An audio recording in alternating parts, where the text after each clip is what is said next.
Okay, I think just to open this up, Donna, if it's okay to go ahead and do the open study session. The intent of the committee tonight is to do a presentation on the process that the committee followed. Christina will lead that off at the front end of this. Then we'll go through some of the survey data and open-ended comments that the committee received throughout the name exploration process. And then Adam will be the anchor with a discussion of why the committee made the recommendations that they did to change the name. And then we'll have at the end of this presentation some time for board members to ask questions of the subcommittee. So with that, I'm going to turn it over to Christina Cuevas. Thanks, Matt. And I'm getting to feedback.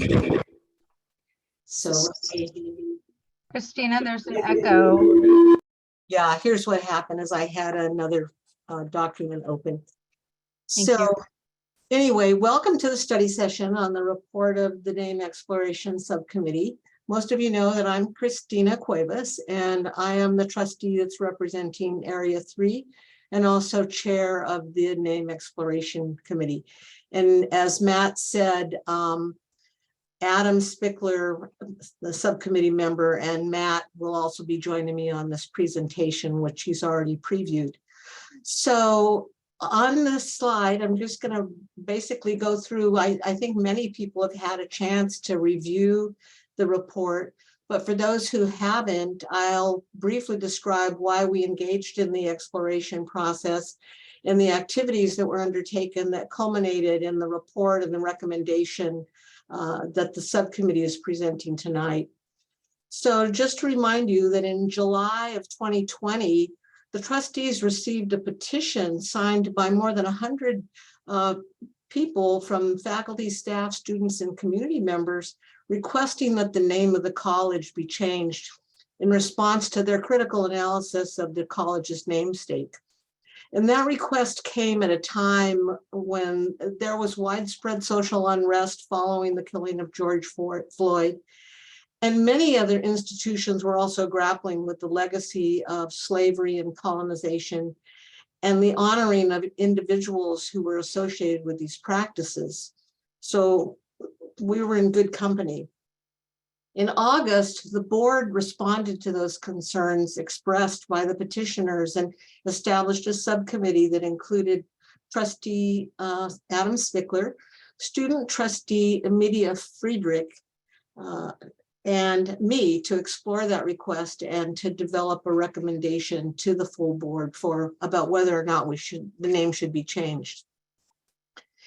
In September, the subcommittee assembled an advisory task force that was comprised of representatives of the faculty, the student senate, classified staff,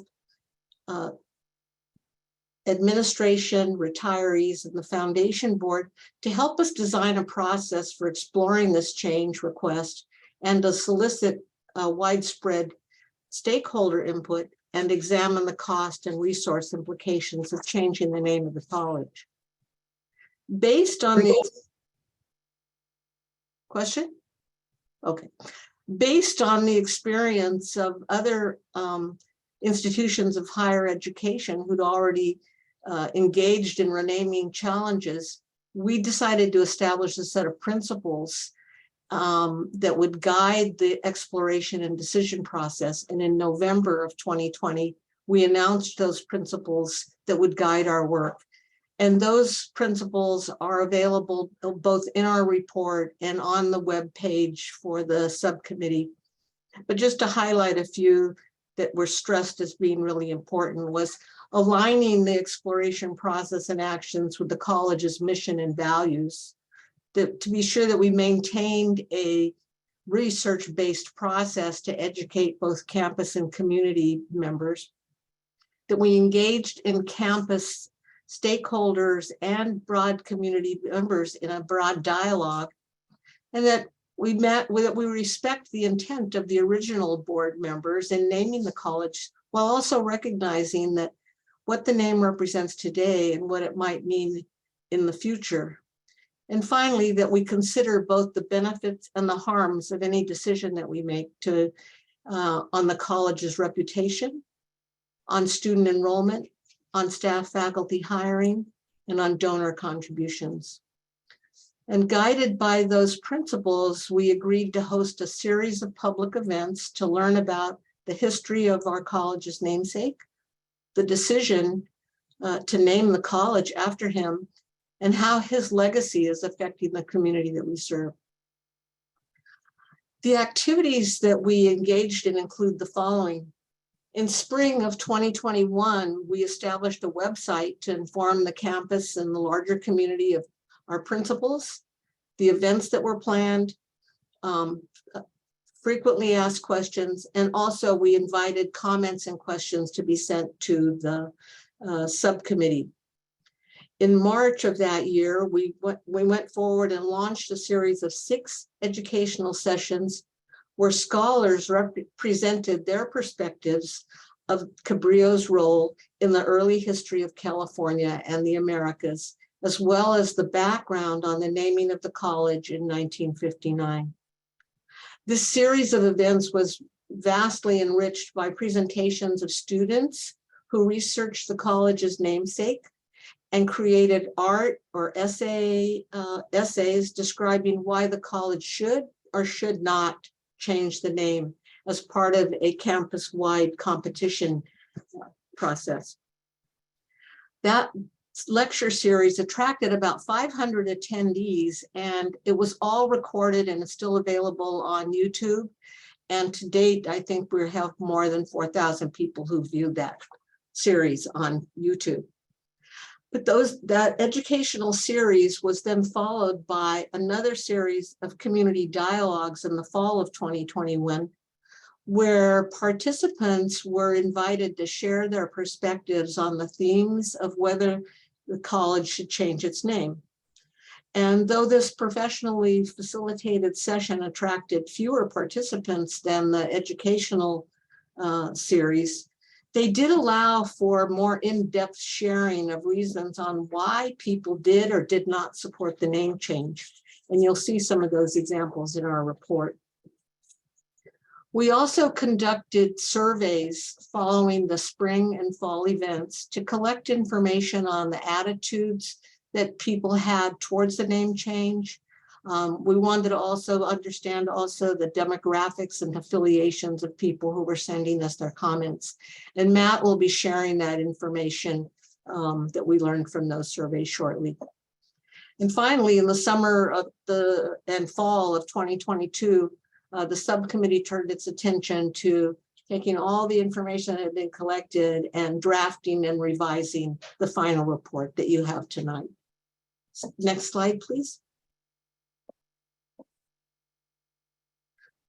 So over these past 2 years, we've been engaged in a very deliberative process in response to the board's charge to study and recommend a course of action. And the exploration process involved many more people beyond the subcommittee members. Though we're the ones that were responsible for developing the recommendation, we had lots of help along the way to get the information we needed to move forward. The activities that I described earlier required assistance and participation of many in the development of the events, in our outreach efforts, the educational presentation and dialogue sessions, data collection and analysis that helped inform the final report and recommendation. And we couldn't have reached this point without their engagement. The names of those people are in our full report, but I just wanted to highlight a few of those here. First, we had simultaneous interpreters at every session of the ed sessions and the dialogues to assure that we could, that people who were non-English speakers had access to those events. The advisory task force members that I mentioned earlier helped develop the guiding principles, identify and recruit speakers, and brainstormed cost implications. The event presenters were instrumental to our understanding of the history of the college's namesake and the impact that that name has on our students and community. And we're especially grateful to our beloved history dude, Sandy Leiden, for the research on the origins of the college name and his continued dedication to the cost implications of change.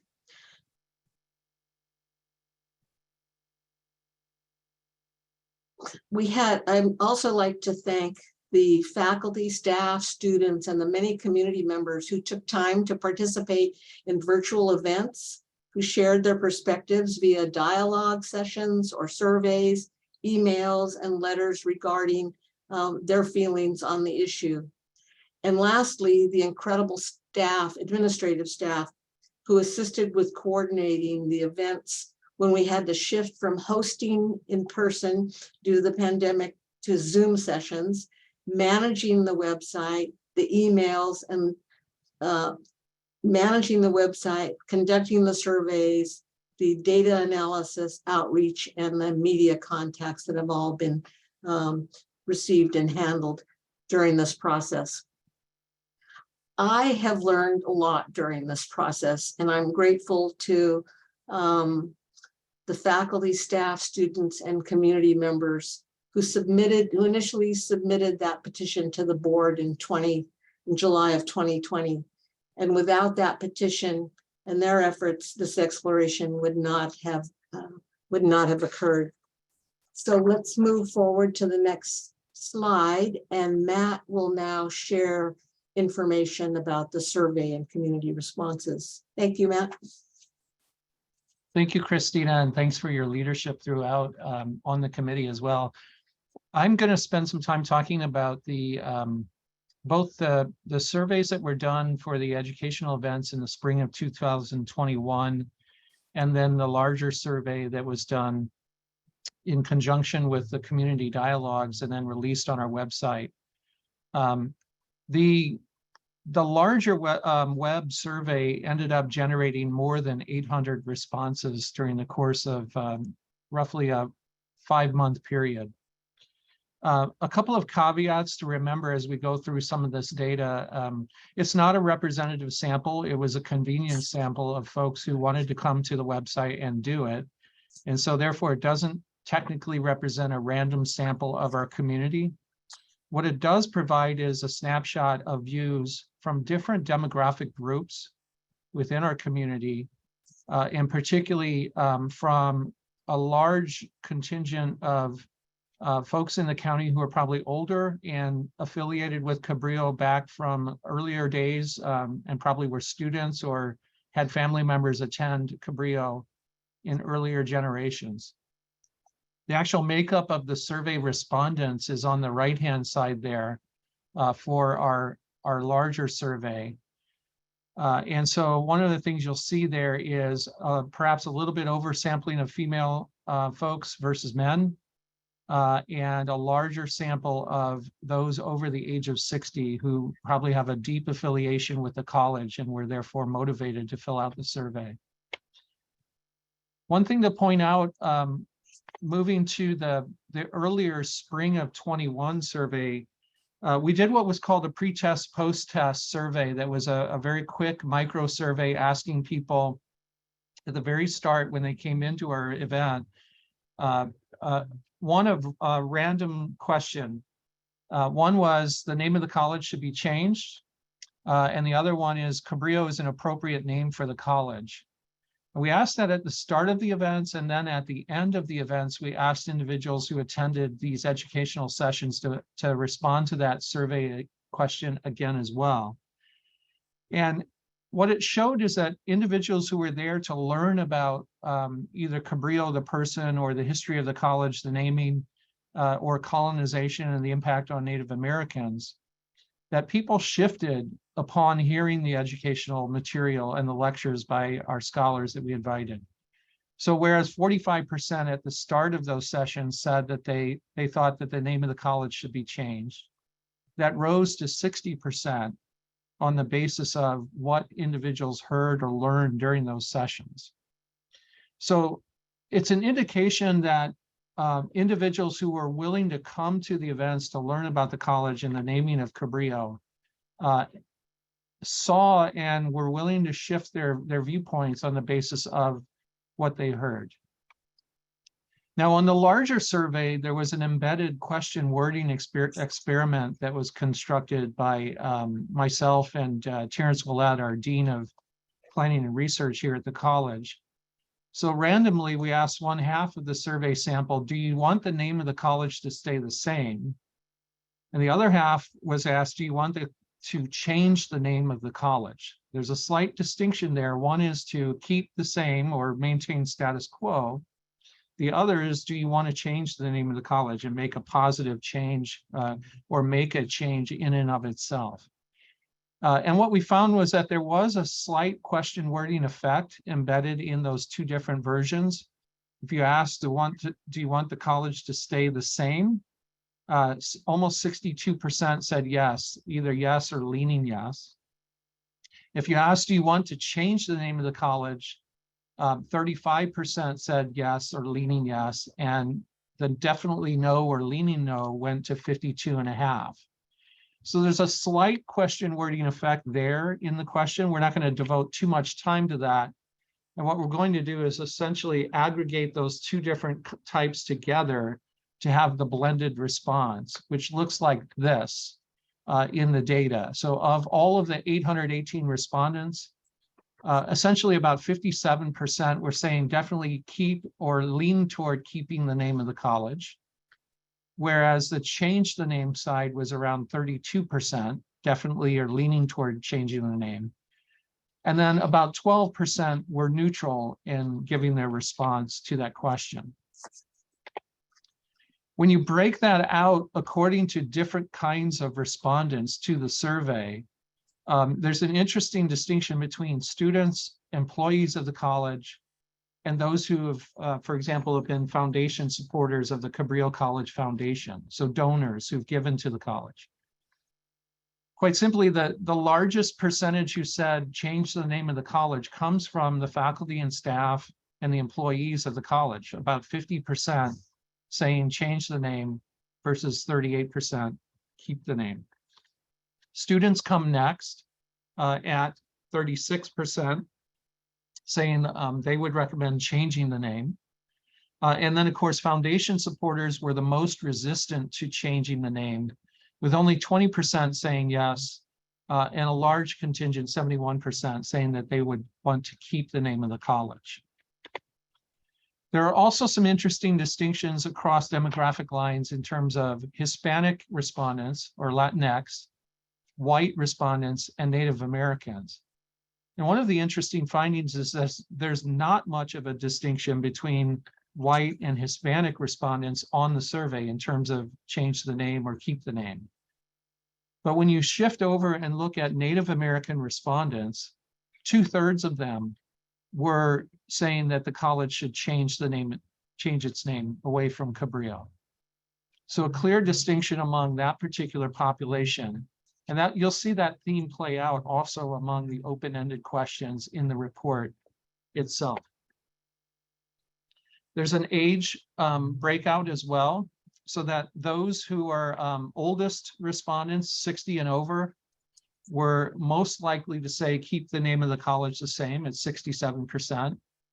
And as you go down the age categories, that support for keeping the name declines.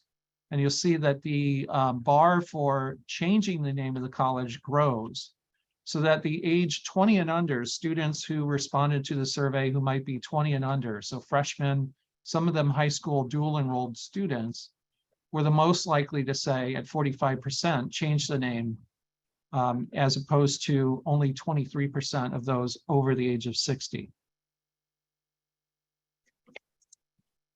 Now, one of the interesting things that we could do with the open-ended comments from the survey, and there were many, there were more than 700 comments that were made in response to the survey itself, was some work that was done by Janine Riopel, one of our research analysts here at the college. And this is essentially a map, or a concept map, to try to distinguish the kinds of comments that came back in the open-ended comments, whether they were motivated to either keep the name at the top of the page here, or those that were more framed on the change the name context. So I'm going to focus on the top mapping or graph here first.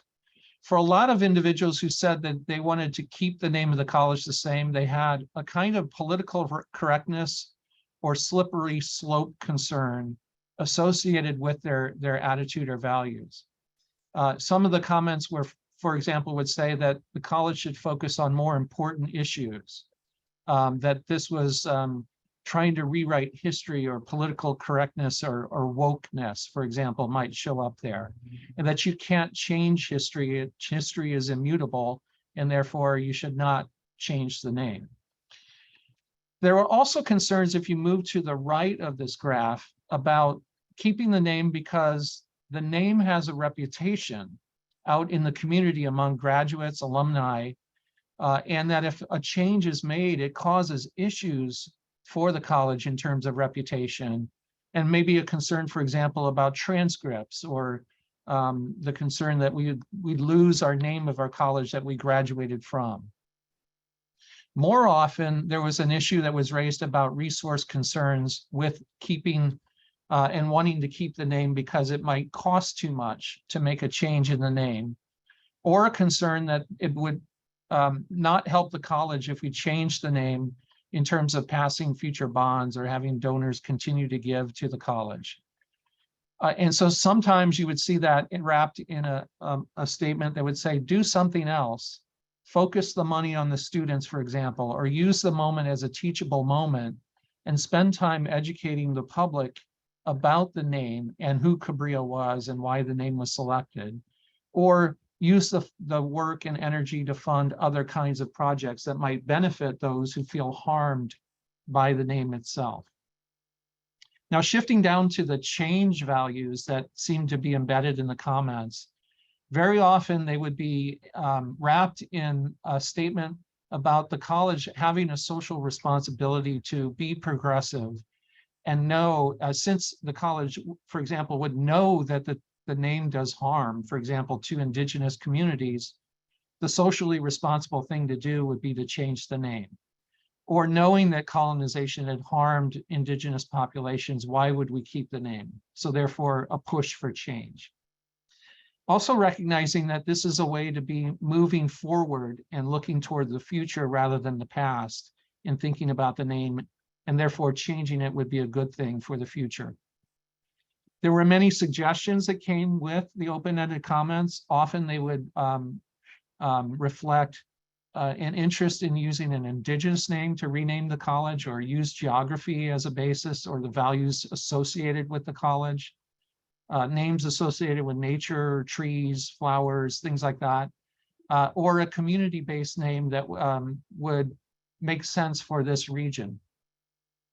On the other side of these comments and mapping out the thinking of open-ended comments, many people would suggest, if you make a change, make sure that you follow a process that has a certain methodology associated with it that might, for example, ensure that you don't lose the teachable moment, and also have a very methodological approach to the cost issues associated with change.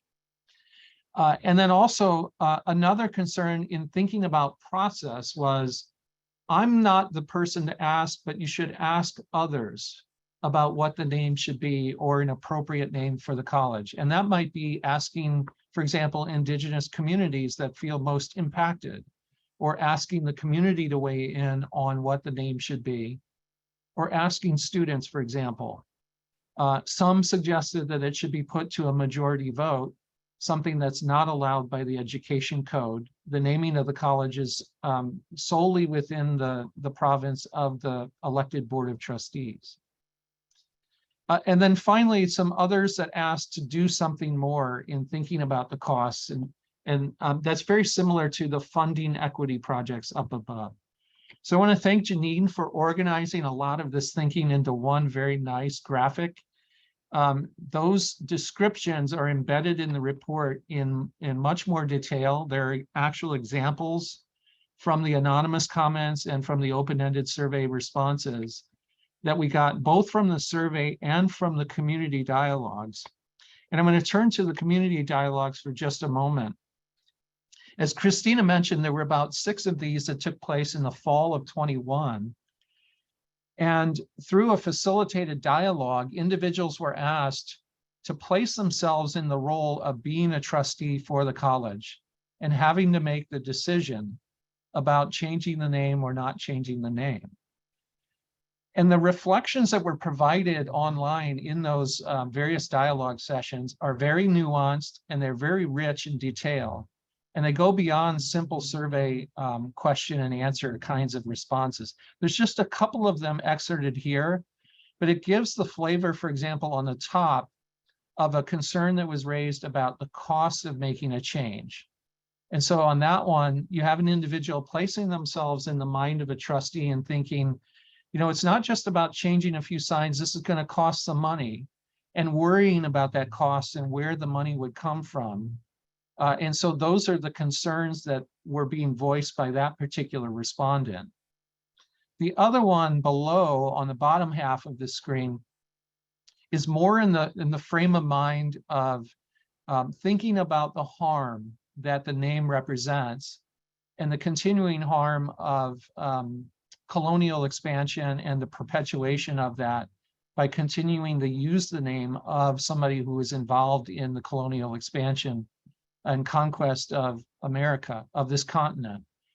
And it's interesting to reflect on the fact that this is someone who has a connection to Cabrillo, instructors in the family, and has been involved with the institution for a good number of years, more than 4 decades, and recognizes the inequity in carrying forward the name, and says at the end, now that we know better, we should do better, and therefore is advocating for a change of the name. So with that, I'm going to turn it over to Adam to finish up, and then we'll open it up for question and answer. Thank you, Matt. Thank you, Matt and Christina. This has been a really enlightening process for me, and the two of you have been pivotal in helping shape this experience for the college. And I want to thank you very much. And it's really on that last sentiment that you shared. Now that we know better, we do better. How we reached our recommendation there, that's really the foundational statement. We reached a clear recommendation.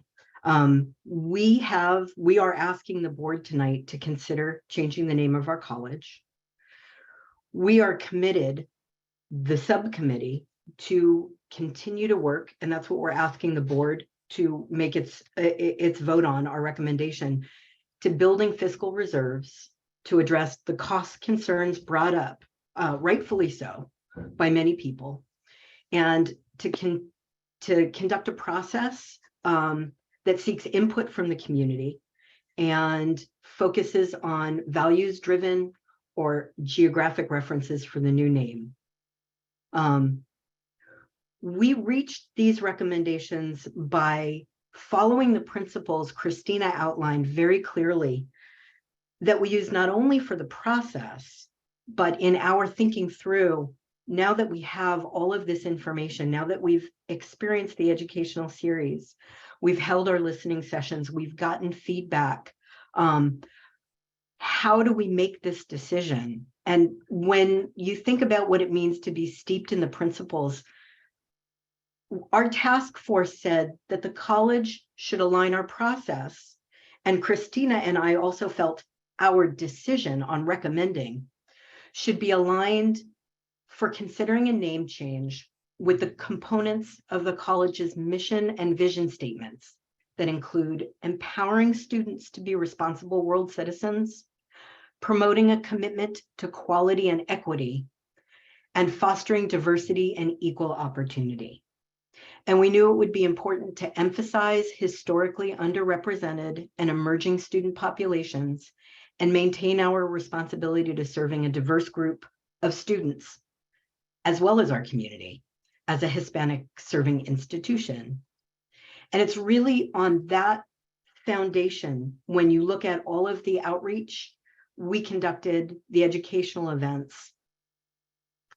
It's because of those priorities we we reached the decision that we did.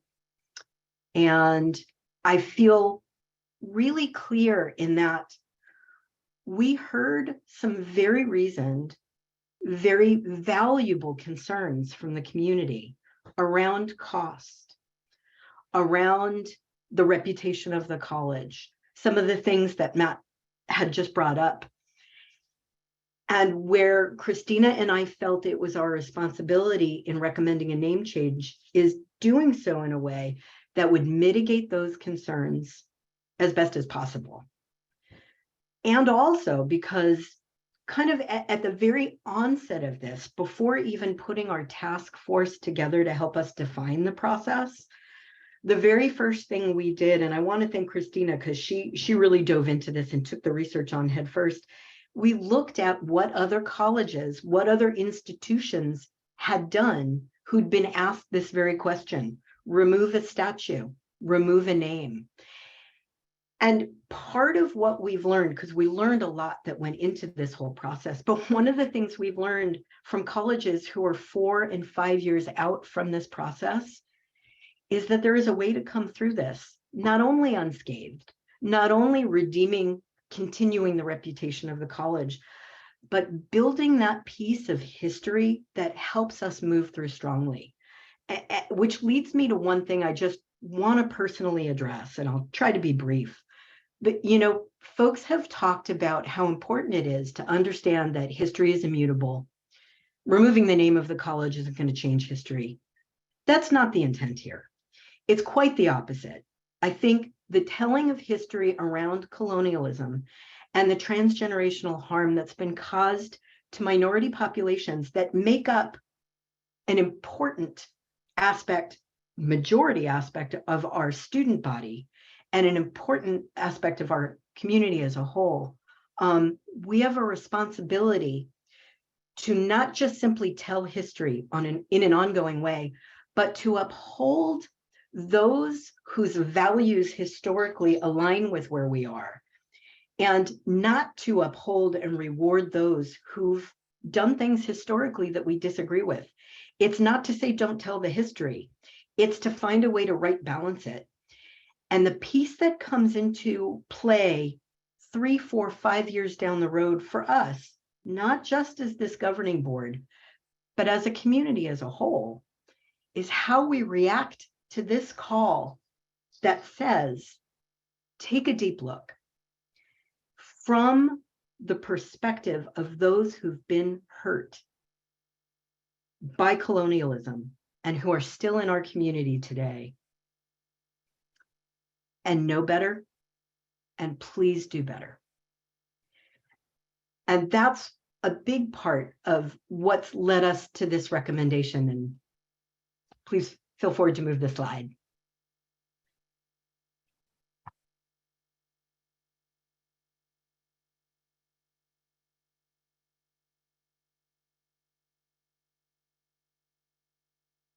So that is, Adam, that is the recommendation that's written into the report. Yes.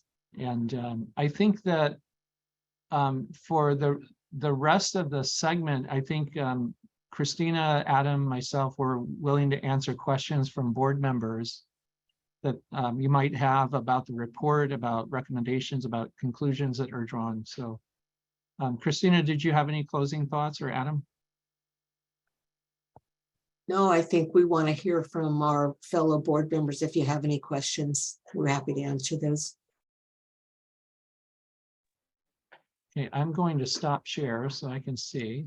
Felipe's hand is up, Donna. I'm sorry, Dan's hand. Yeah.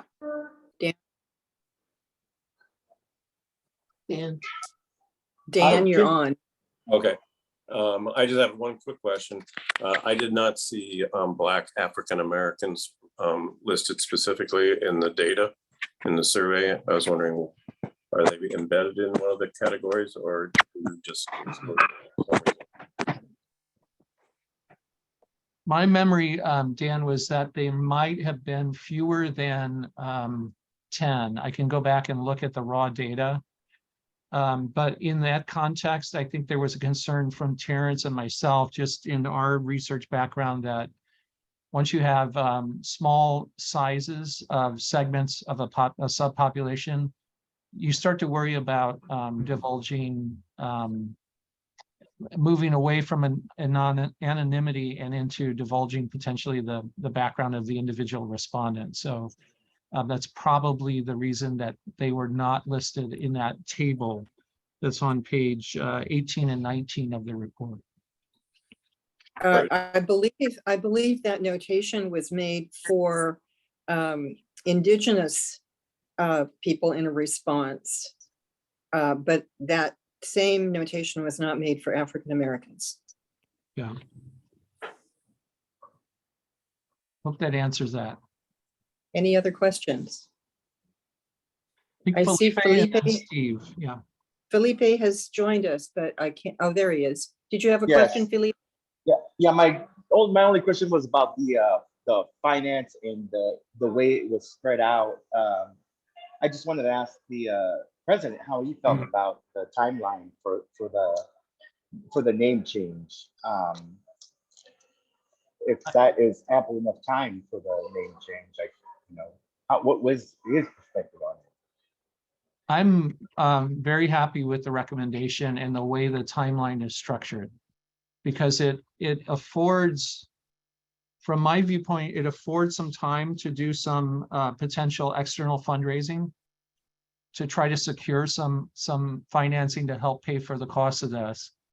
And at the same time, it allows a process to start playing out for the community to have some input on a new name. So I was grateful for the way that Christina and Adam actually structured that moving forward.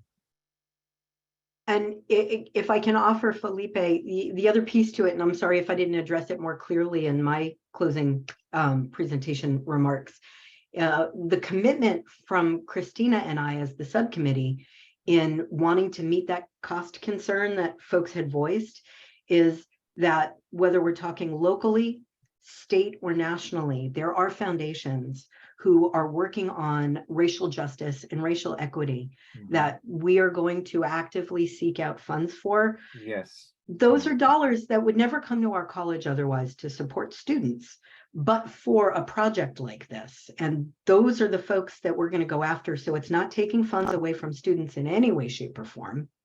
And it's an exercise that I think is really wholly worthwhile and that I believe will be a gain for us.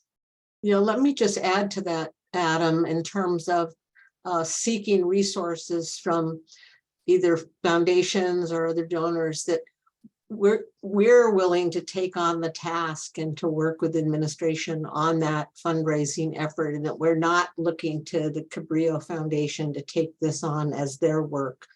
This is a separate effort that's going to be very clearly targeted towards the name change.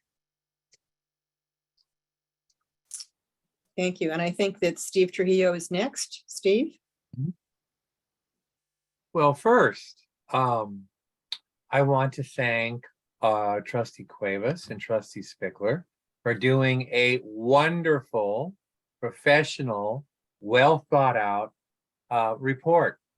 I looked through it and I thought we couldn't have purchased a better report if we paid people to do it. And of course, Christina, you and Adam are doing this for free, just like I am. You've done a wonderful job, and your recommendations I accept wholeheartedly. And yes, you can Google organizations that will help us fund the name change. And I wanted to point out on a personal note, my former partner, Ed, African-American, went through the Stroke Center a few years ago before he decided to go back to Los Angeles and get help from USC's Stroke Center. And when I talked to him about the issue, he said, yeah, Steve, change the name of the college. It really does need to go. And he's African-American. So there's one more. Anyway, I also want to point out to all my fellow trustees that this has been an ongoing effort for me, because I ran on this issue 2 years ago. And I'm delighted with the findings. And again, I want to thank both the trustees, Ms. Cuevas and Mr. Bickler, for doing an outstanding job. Thank you, thank you, thank you. Thank you, Steve. Any other comments or questions from the board members?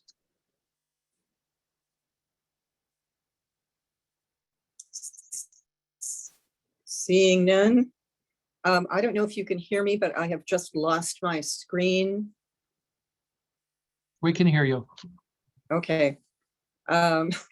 Sorry about that. I'll try to get back. Do you have PG&E?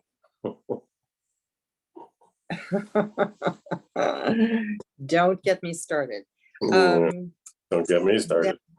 I know. Welcome back. You're back, Donna. I see I am. Thank you very much. Seeing that there are no other questions from the board, is it our intention to close the session or to open it up for questions from other members? I'm not sure.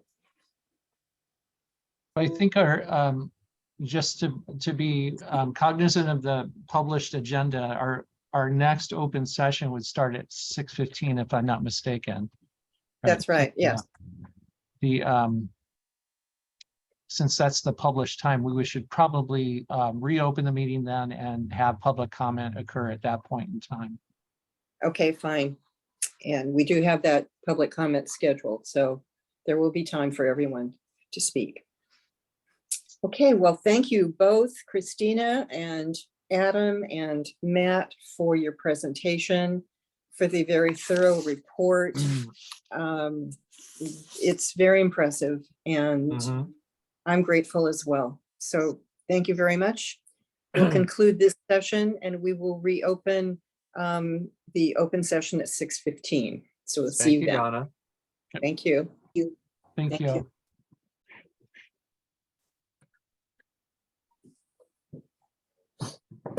And Renette, if you can stay on and talk to me about Yes, of the course. the three Three dots that I'm dots. supposed to be seeing. Don't All right, I'm going to pause the recording here. back into order. So loud. Okay. How can I adjust I would the like to volume? call to order the November 14th, 2022 governing board meeting to order. May we have a roll call, please? Yes, trustee, am I muted? No. No, you're not Trustee Cuevas, Yes. trustee Zeal, here. trustee Spencer, Yes. trustee Rothwell, Here. trustee Spickler, Here. trustee Trujillo, Present. trustee Hernandez, Here. and student trustee Hardy. Here. Thank you. Thank you.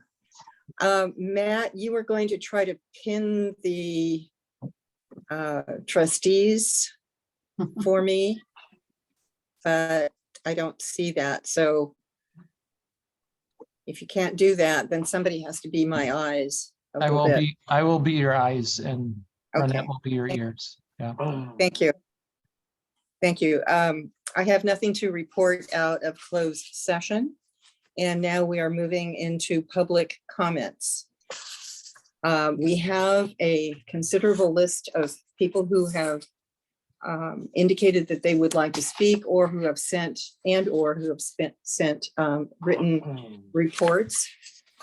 So I'm going to go down the list in the order that they were received by our office. And the first speaker is Ed Banks, former trustee. And Welcome, Ed.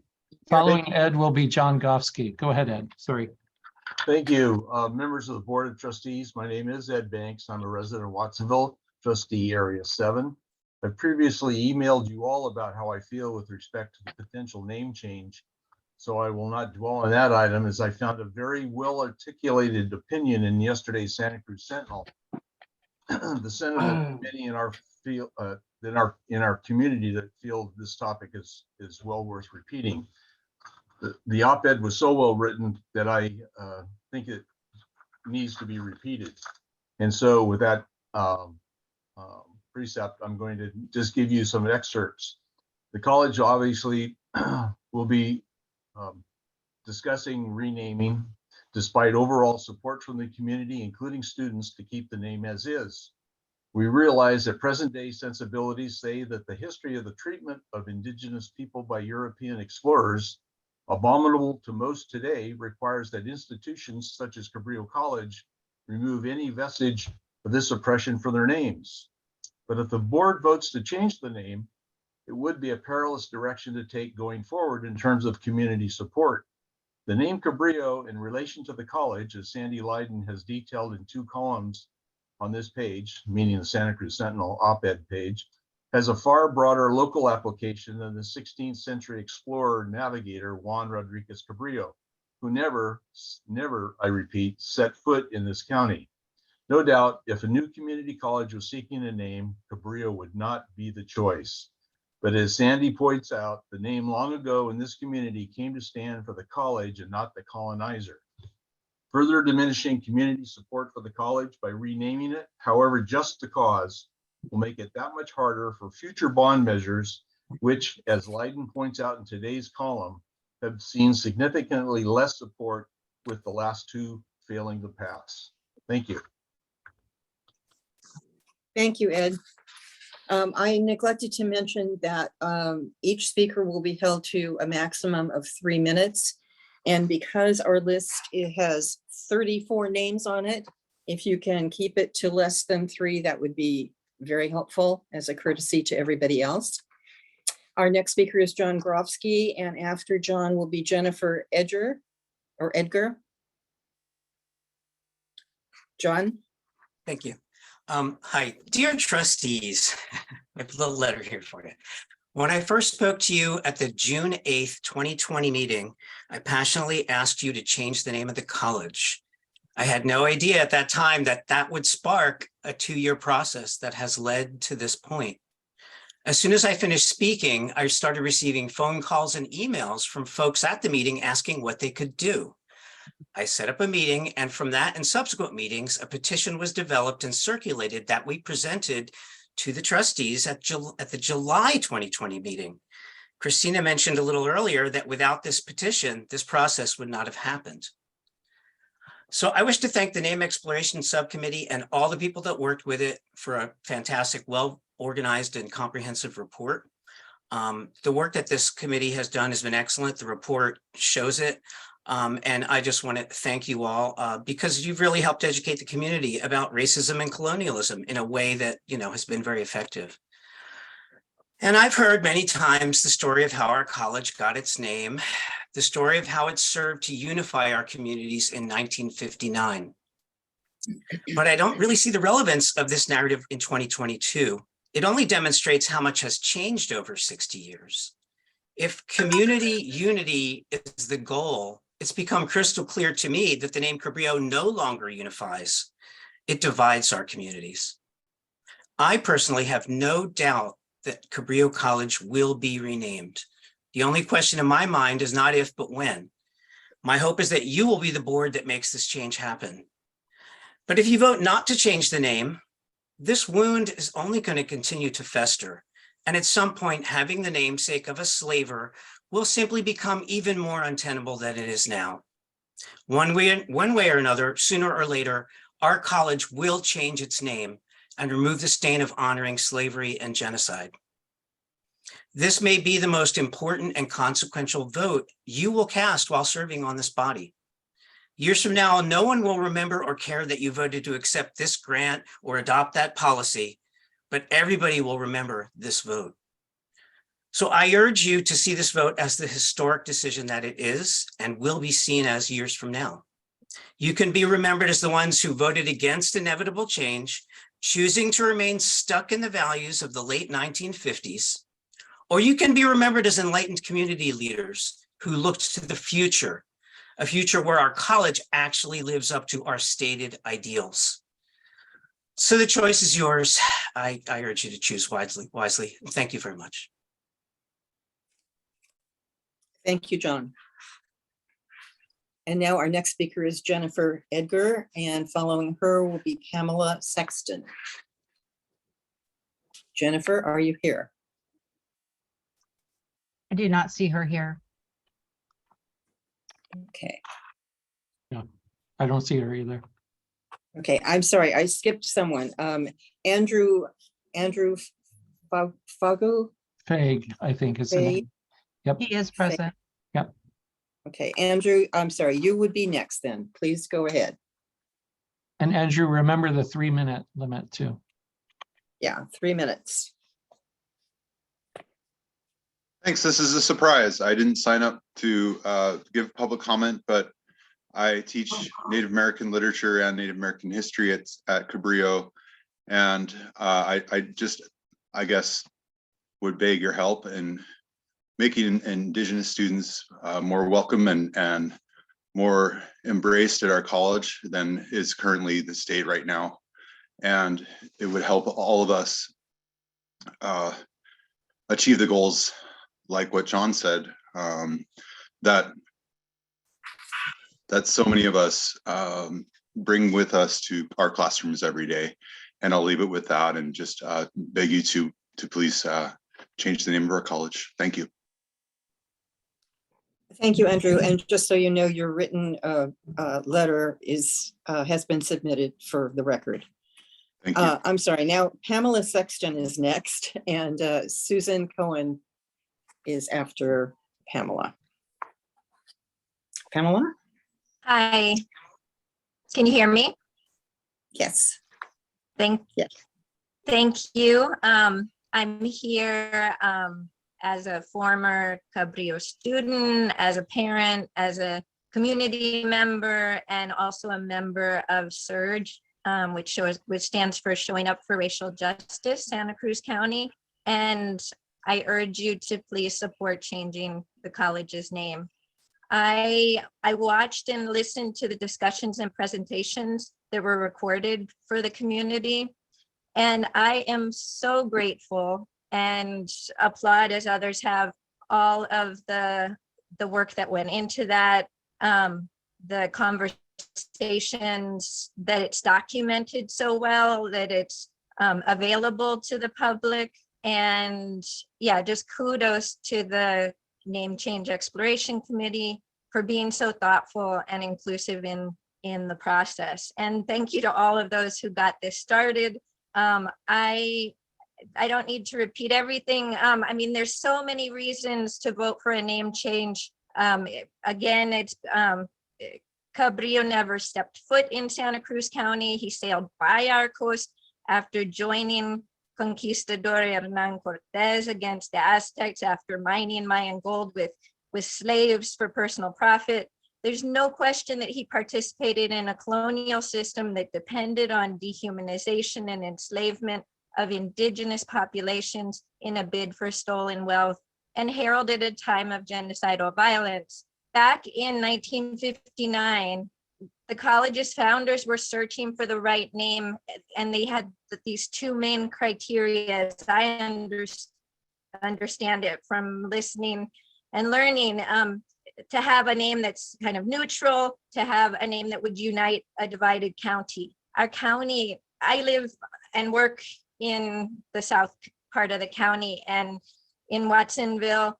You know, using those criteria today, the name Cabrillo absolutely fails to unite. And Cabrillo has amazing programs, top-notch teachers, is respected as an institution. It truly serves its community. Changing the name cancels nothing. It is about affirming the voices of local Indigenous people, the values of inclusion and social justice that the college aspires to. Please make the responsible decision to vote in favor of this name change. Thank you so much.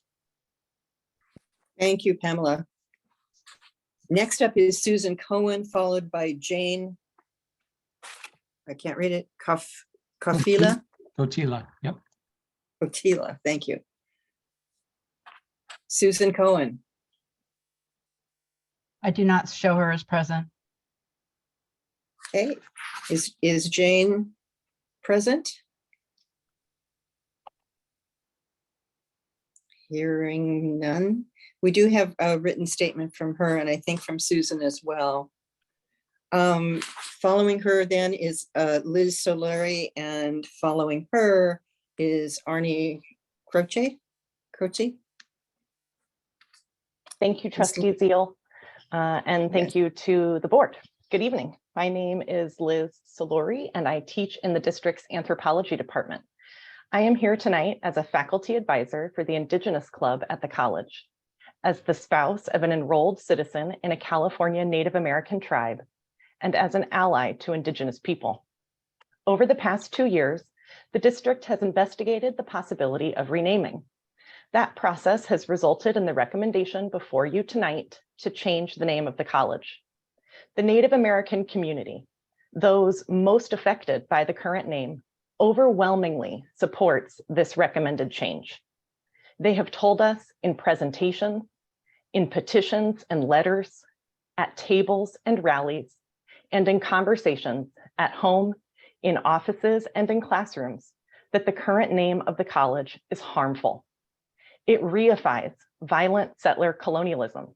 It replaces Native names and meaning with the names of those who acted to dispossess Native people of their lands, cultures, personhood, and lives. It prevents Native students, employees, and their allies from using the college name with pride.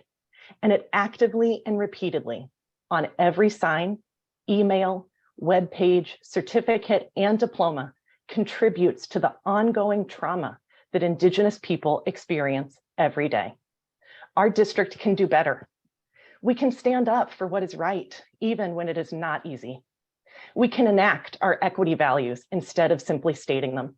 And we can treat our Native students, employees, and community members with the dignity and respect they deserve, instead of brushing them aside as too few in number or too light on the donor rolls.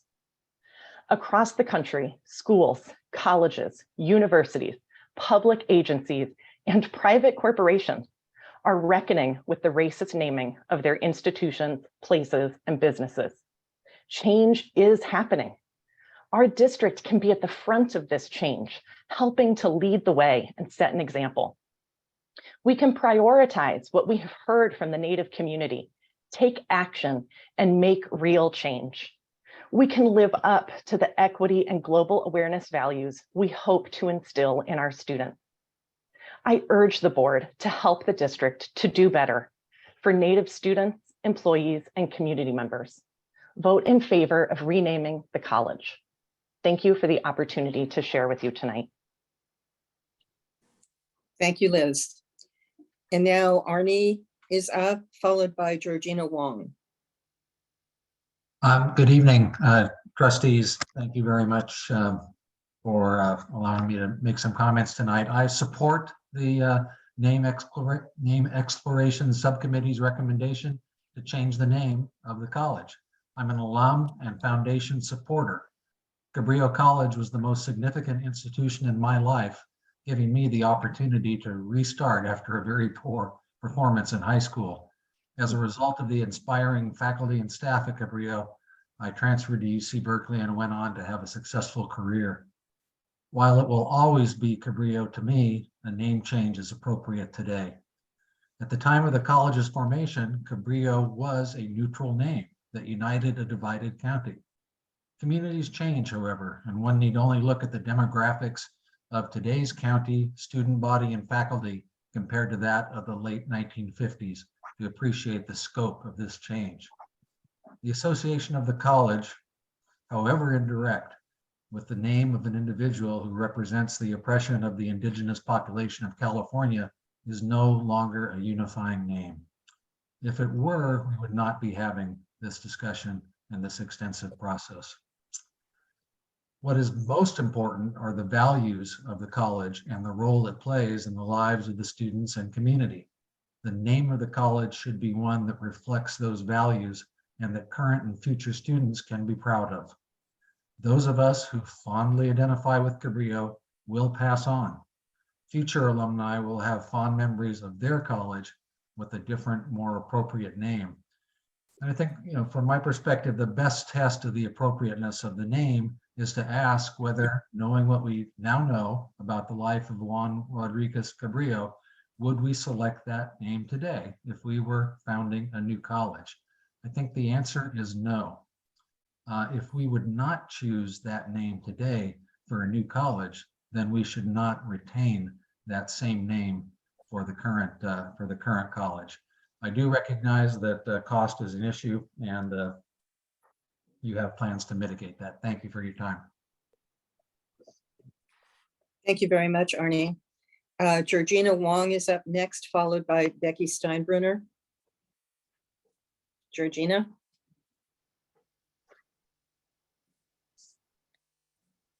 I do not show her present.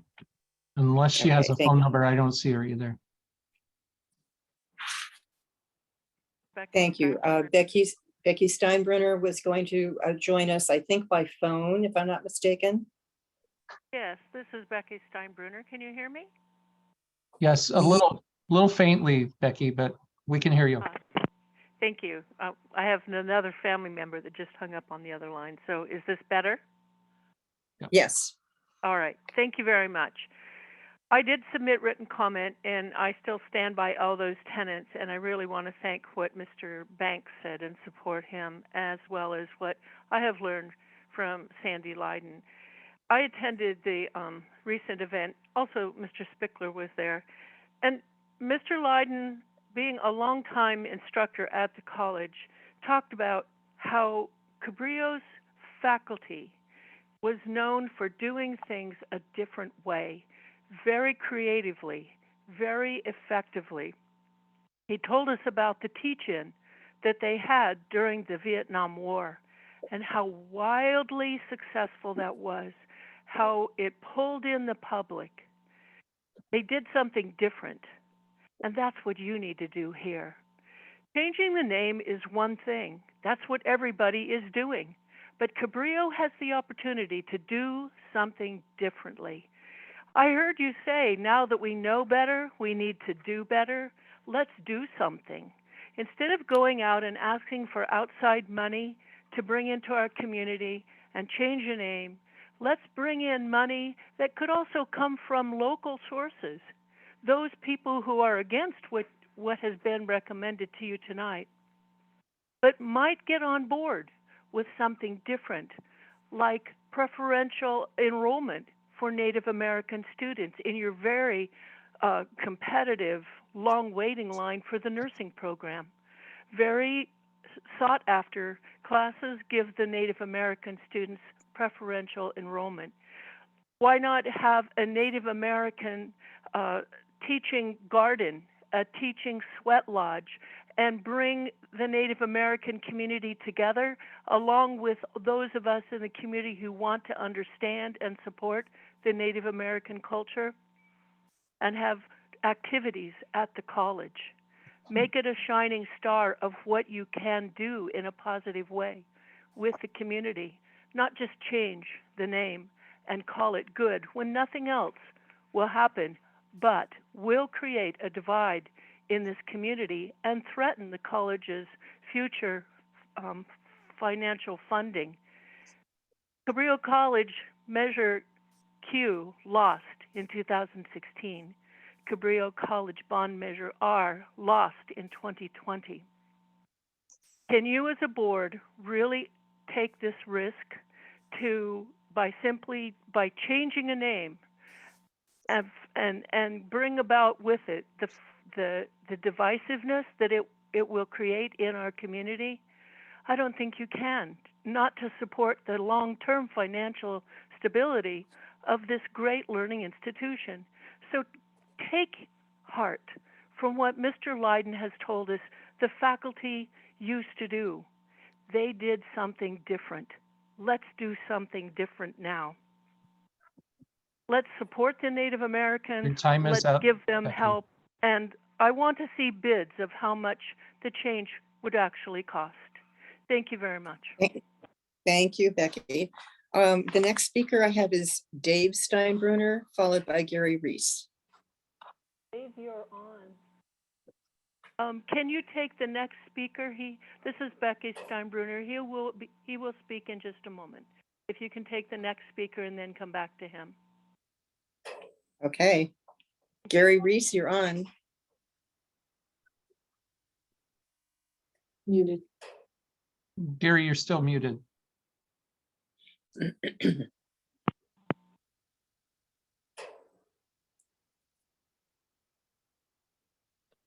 Okay.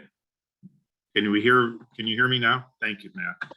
My name is Gary Reese. I served on the Cabrillo Board of Trustees, for those who don't know, for 25 years, and was directly involved in 4 bond campaigns for the college. As we all know, the first 2 passed and the second 2 did not.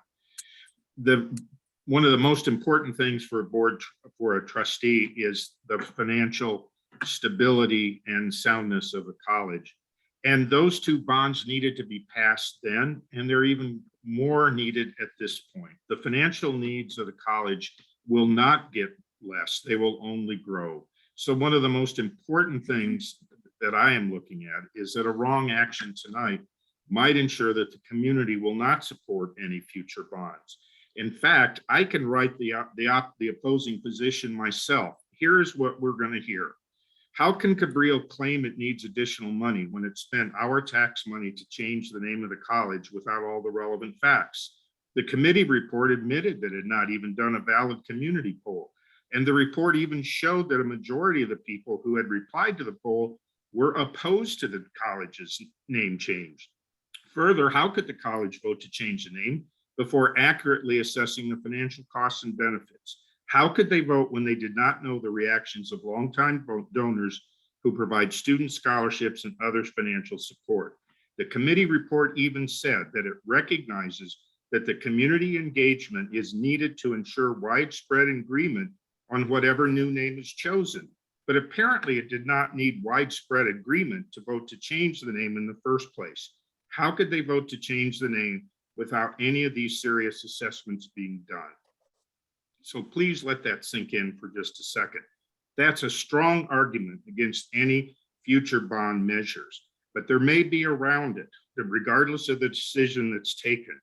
I would urge the board to accept the committee report and authorize the president to provide a comprehensive analysis of all the costs to change the college name and to conduct a campaign to raise the necessary funds to pay all costs associated with that change. Only then should the board engage a professional polling company to provide accurate information on whether the community will support a name change, and more importantly, if they do change the name, if it would then support a bond. That poll must include all the valid costs of change and Cabrillo's solutions for paying for all those costs. Once all those facts are on the table, and only then could the board begin to assess the very real effect that a name change may have on future bond campaigns. At the very least, the board would be in an infinitely better position to defend its action to change the name before asking, or when asking, for the community's financial support to continue the quality of education that Cabrillo is known for. Harry, I your 3 believe that minutes is up. voting on a change without these steps would severely damage Cabrillo's ability to successfully pass future bond issues. And I urge you to take Gary, a your time different is up. approach. Thank you. Thank you, Gary. Now we can return to Dave Steinbrenner, I think, and following him will be Natasha Fraley. Dave, are you up? Dave Steinbrenner?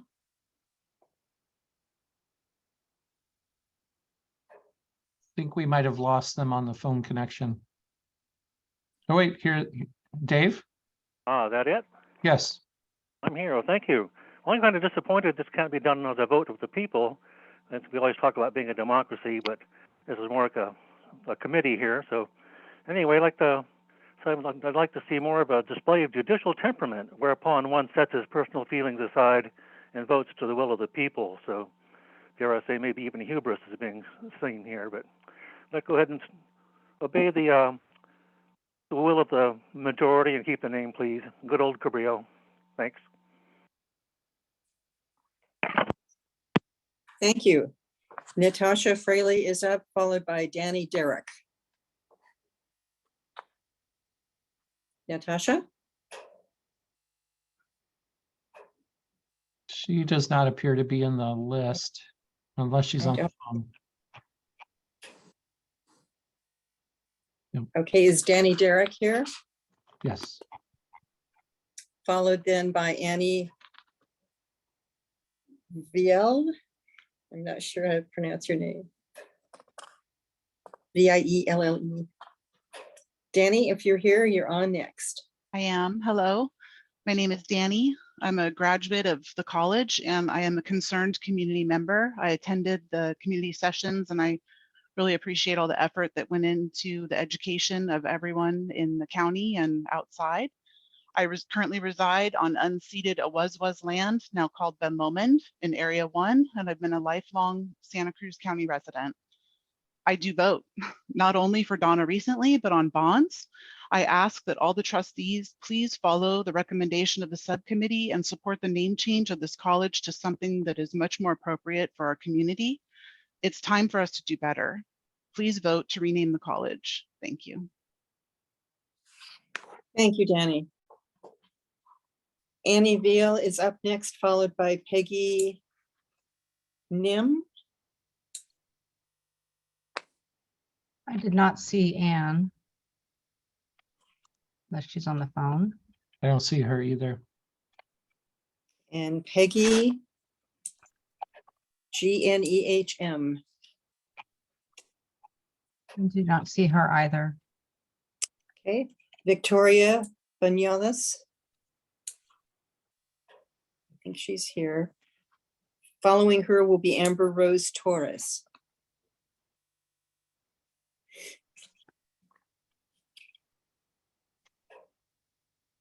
I think Victoria might have dropped off.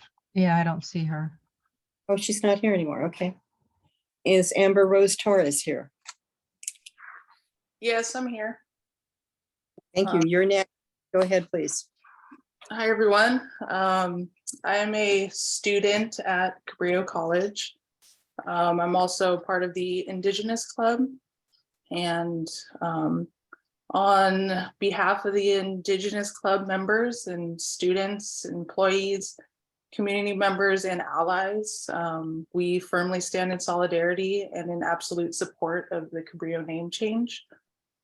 We do not accept or support the continued idolization of any people, symbols, statues, imagery, etc., that represents the violent history and legacy of colonialism. By continuing to do so, we perpetuate a culture of violence and carry on the idea and imposition of a dominant race throughout our world. It is imperative that we acknowledge the undeniable need for change as the violence continues to surge, leaving communities broken. We need to act now to do our part in this fight for peace and justice and our humanity. We are demanding that the college upholds its values of equality, inclusiveness, and being a progressive institution. Change is inevitable, but positive systemic change is necessary and crucial to the success of all students. By standing in solidarity, we can engage fully in this opportunity to honor our ancestors, past and future, by learning from our history, recognizing past injustices, and uplifting our communities by being leaders of positive change, leaving a legacy of unity and equality. This is a call to action for Cabrillo College and Board of Trustees and those in opposition to acknowledge the urgency and to stand in solidarity with us by voting yes on the Cabrillo name change. Furthermore, I would like to add by saying as an Indigenous woman that we're still here and intergenerational trauma is real. And for Indigenous people, this is a time of healing and reclamation of our humanity and uprising for the revitalization of our cultures and lifeways that will continue, that will again sustain us for generations to come. It is my hope that this can also be a time for acknowledgement and reconciliation and having the courage to affect systemic change that is for the benefit of the entire ecosystem. Thank you for your time and attention and space for all of us to be here today. Thank you very much, Deborah.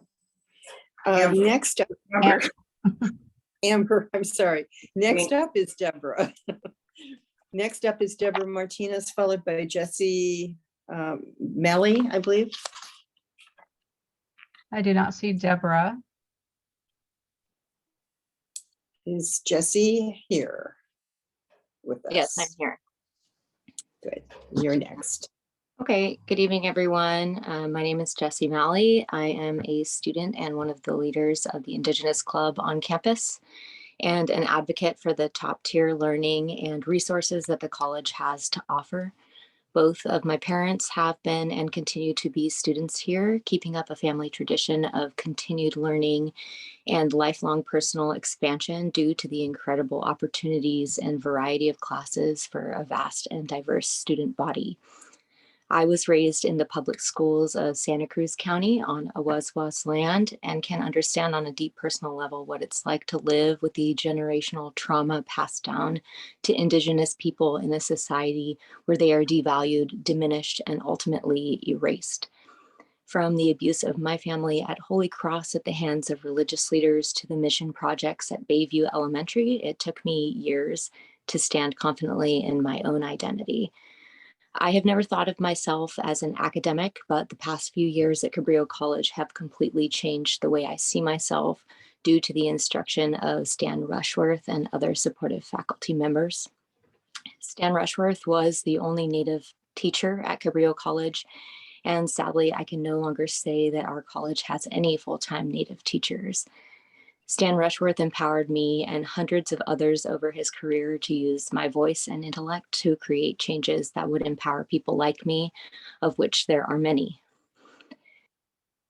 Learning the history of the original people of our area and being connected to the still thriving community of Ohlone people has illuminated the constant and continued harm done by violent legacy of colonialism and the murderers, rapists, and frauds we still represent in our most honorable institutions.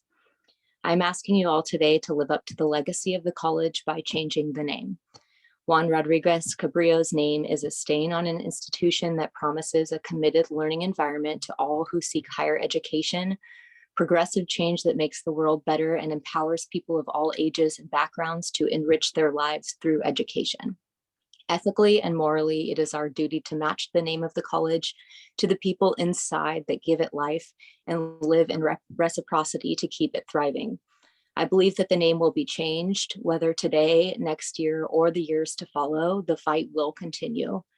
The only question from me would be, where do you want to stand in your legacy?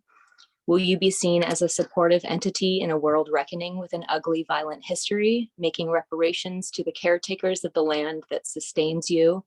Or will you be an obstacle to change, standing in the way of an injustice that has gone unquestioned for far too long? Thank you for your time and deep respect to everyone in this community that has come together to remind the world that we are still here. Thank you, Deborah. Up next is Jesse. I'm sorry, I'm still one behind. Thank you, Jesse. Up next is Celine Hernandez Santiago, followed by Enrique Wilna.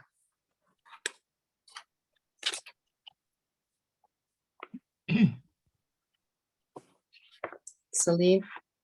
I do show she's here. Hi. Good night. Hi. My name is Selena Hernandez Santiago. First, I want to tell you a little bit about me. I was 6 years old when I started working making fireworks in my native Mexico. Working at a young age was necessary to help my family, so we had enough to eat. However, one day there was an explosion at our house, and to provide a better and safer life for us, my mom decided that it was the best idea to come to the USA and for me to have a better future by attending school. As you can imagine, I came here not knowing a word of English, and it was hard to educate myself without knowing the language. In 2006, I enrolled in Cabrillo College in the ECE program, took some classes in Spanish. Having the ECE Spanish program was very helpful as I finally felt good at something. I enjoy learning in my home language, which helped me feel competent. Before taking ECE classes, I doubted my abilities because I lacked the English language knowledge.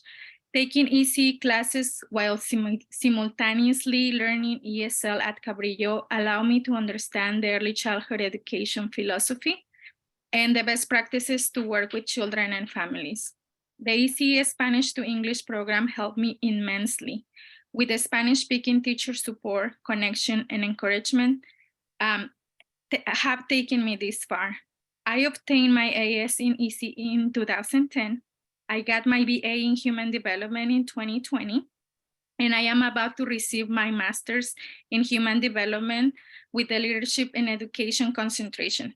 But I would have not done this if I was not receiving the support of the ECE Spanish to English program. Currently, I am the master teacher in the Cabrillo College Lab Preschool. Many students come to the ECE teaching practicum and have reported to me that having someone who now teaches them in Spanish and explains fundamental things has allowed them to enroll more in the ECE classes, and now they feel successful. For example, I was also a guest speaker this year in the first 3 diversity and anti-bias education class. And Spanish-speaking students again approached me and said that having someone who could understand them was crucial to feel safe and trusting that they will thrive in this education journey.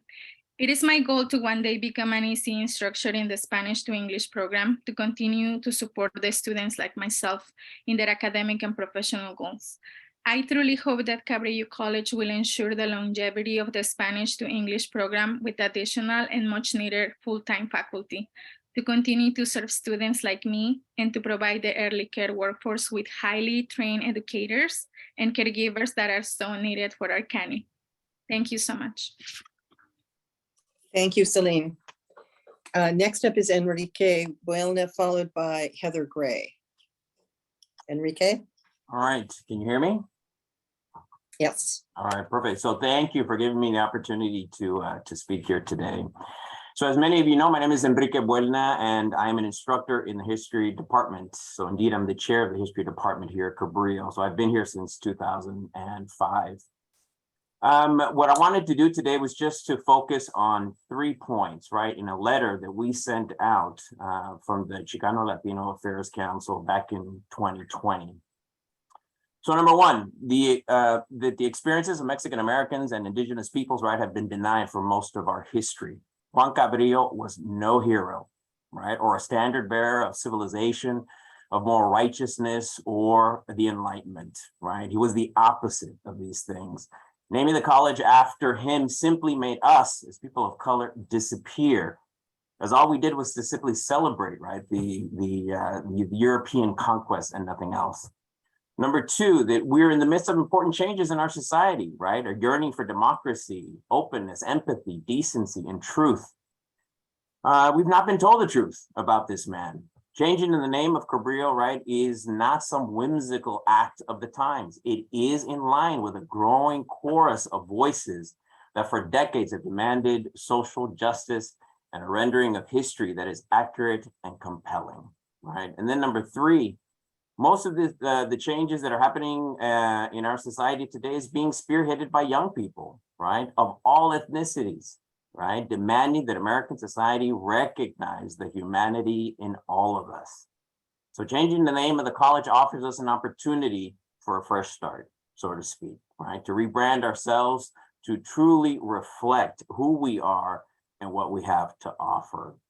So before I end, I do want to congratulate Adam Spickler and Cristina Cuevas and all of those folks who educated us, who put this report together. I think it's fantastic. And I want to thank you guys as I support this name change, right? And I don't know who the anonymous person was, but this whole notion of our name is our identity is pretty much on target. We do know a lot better today, and we should be doing better. So I urge the Board of Trustees to support this name change. Thank you. Thank you, Enrique. Heather Gray is next, followed by Doug Deaver. Good evening, trustees. As you said, I'm Heather Gray. I am speaking to you from the unceded territory of the Awaswas speaking Upi tribe, less than a mile away from the college and Aptos campus. I'm here in my capacity as the department chair of art history. During my time as chair, the whole of the art history department has engaged in concerted, informed, and broad-reaching efforts to decolonize our department and its curriculum. Our collective efforts have been acknowledged by and served as a model within our division and campus-wide. But at the end of the day, we are still the Cabrillo Art History Department, a name that undermines and runs counter to so much of the work that the art history faculty, staff, and students have done. As long as we are the Cabrillo Art History Department, our efforts to right the legacy of so many wrongs seems performative, hypocritical, like virtue signaling. And to a degree, it is, because the name we operate under continues the legacy of so many of those wrongs. So, as the department chair and as an alum of the Cabrillo Art History program myself, I implore you to vote yes in favor of a name change. Vote yes to allow the Art History Department to operate under a name that better reflects our values and work, or at least doesn't work against them in a way that the name Cabrillo does. Support the decolonizing efforts of faculty, staff, administrators, and students. Acknowledge those efforts. Contribute to these efforts by voting yes to change the college name. Thank you for your time. Thank you for listening. And thank you for the care you have given to this issue. Thank you, Heather. Doug Deaver is next, followed by Martin Garcia. And I don't see Doug in the room, but unless he's on a Okay. phone. Okay, is Martin Garcia here? Martine is here. Yeah. Yes, I'm here. And I'm first off, thank you for all the work that everyone has done. I'm especially glad this was online because I'm sick. Yeah, you know, I really appreciate, especially Adam Spickler and Cristina Cuevas and Matt Wetstein. I know that others have been involved, but a special thank you to them. Again, my name is Martin Garcia. I'm a former Cabrillo student myself and a current English teacher. And I owe so much to the institution of our college, and I'm very proud to be a part of it. Someone else mentioned a very similar story to mine, that I was not successful in high school, and Cabrillo really helped me to turn my life around and go to Berkeley too. I forget whoever that was, but shout out to you. And I also am grateful to all the folks who helped establish the institution, particularly Hal Hyde, who was somebody I knew, and you know, had the pleasure of shaking hands with multiple times. I went to his school, H.A. Hyde, well, his family's school. But anyways, I do support the changing of the name, and I don't even know where to start. But I will, you know, point to the notion of what folks have been saying here earlier about, you know, the community and what the community first developed and what it stands for now. And I have to point to the issue of indigeneity and indigenous heritage, and how that has been invisibilized. And I don't think folks get that part, that when we talk about the community, I know, you know, when we talk about history, spoken from the history Duke, it's often history with a capital H, right? And it's not the lower case history, which includes so many of us who are indigenous. And when I look at folks in my community here in Watsonville, the indigenous are all over. And our heritage is one of intergenerational trauma. You know, we could talk about conquest, we could talk about slavery, we could talk about sex trafficking. But the biggest thing for me that I would emphasize is just the long hurt that is extended from folks like Cabrillo. And I think that some folks just don't understand that. And it's very frustrating. It's very hurtful. I'd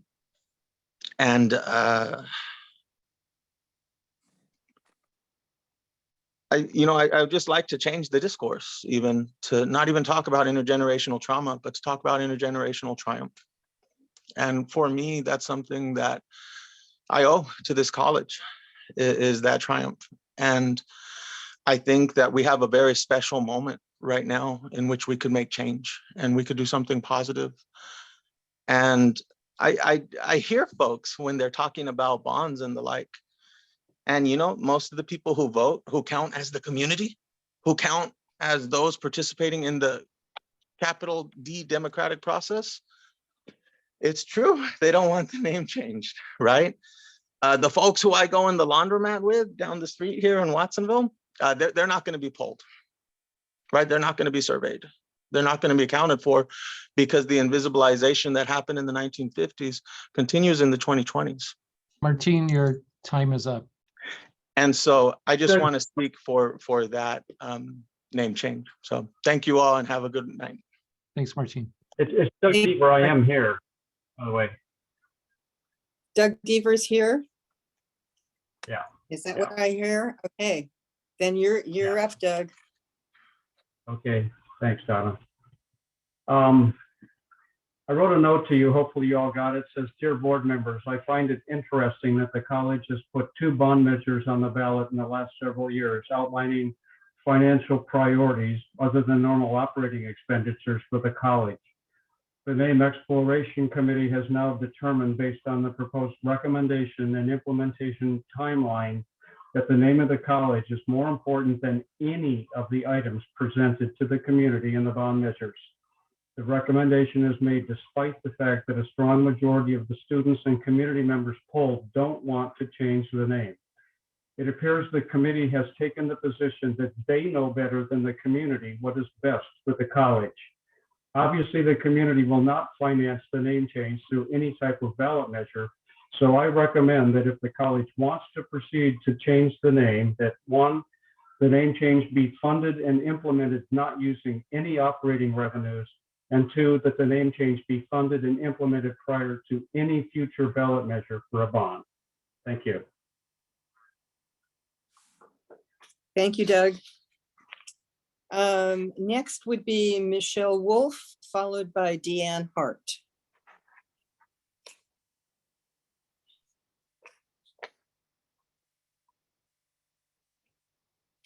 Don't think that Michelle Wolf is in. No, I'm here.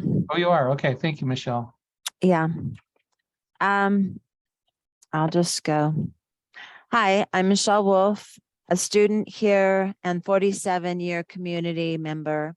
Also grateful for this important event sharing forum. I wrote a poem and here it is. Reflections through time. My connection with Cabrillo College has, can you hear me okay? Yes. Okay. Reflections through time. My connection with Cabrillo College has been since 1975. At 19, transferred from MPC to here, I did arrive. I started in early childhood education, as had an interest in human relations. Native American Indian studies groups for women learned chants, medicine wheels, and traditions. Never thought to ask about Cabrillo's name, what Cabrillo's name represented, until recent discussions in 3 classes was presented. Topics stirred emotions residual from women's history, Indigenous mistreatment and genocide no longer a mystery. Sad and appalled to hear of this explorer, self-righteous man that did such injustices to Native people of this sacred land. I'm siding more strongly on making the name change, leaning towards a positive association in near range. As we move forward with embracing all diversity, this institution does prepare many for the university. The college offers so much to the community, symbols like the multicultural mural called Unity. I worked a few years for CC Foundation, quality events embracing everyone with unification. Later was drawn back as a women re-entry at 40, continuing on track for a special ed teacher I'd be. I'm skipping down. On a human walk, we may encounter in the road a block. I hope at these times we have a friend in which to talk. With open, let's see, excuse me. Environmentalist and peace advocate, poet, singer, am I, with open mic, simple messages of truth, no longer shy. Interesting how along my path I've taken part. This courageous woman has a really big open heart on soul's journey and a deep look as I write my first book, A Garden of Treasures. It embraces those marginalized here along with protecting our dear Mother Earth is becoming more clear. I skipped a whole other page, but that's okay.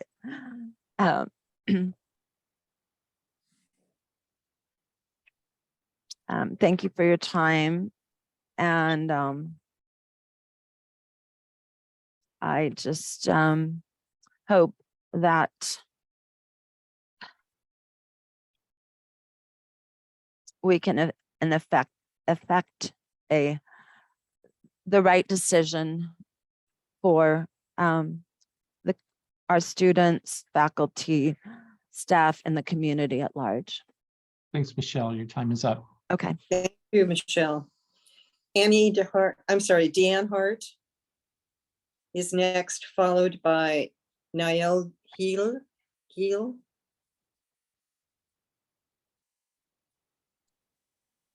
Deanne Hart. I did not see Deanne in the room. Okay. Nayeli Heel.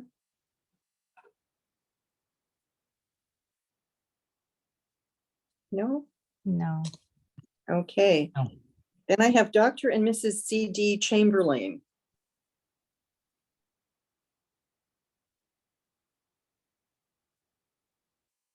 No, Not present. not present. And John Hibble. I think John is here.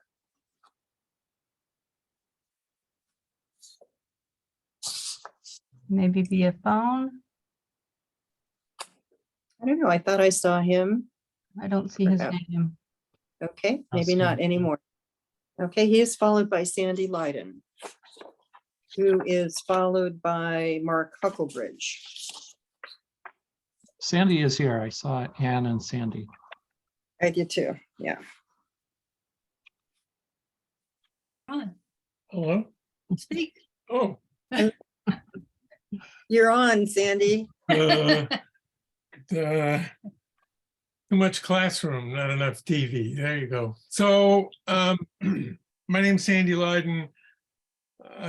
I'm honored to have been mentioned by a number of speakers. I was asked by President Matt 2 long years ago to try to tell the story of how the college was named as it was.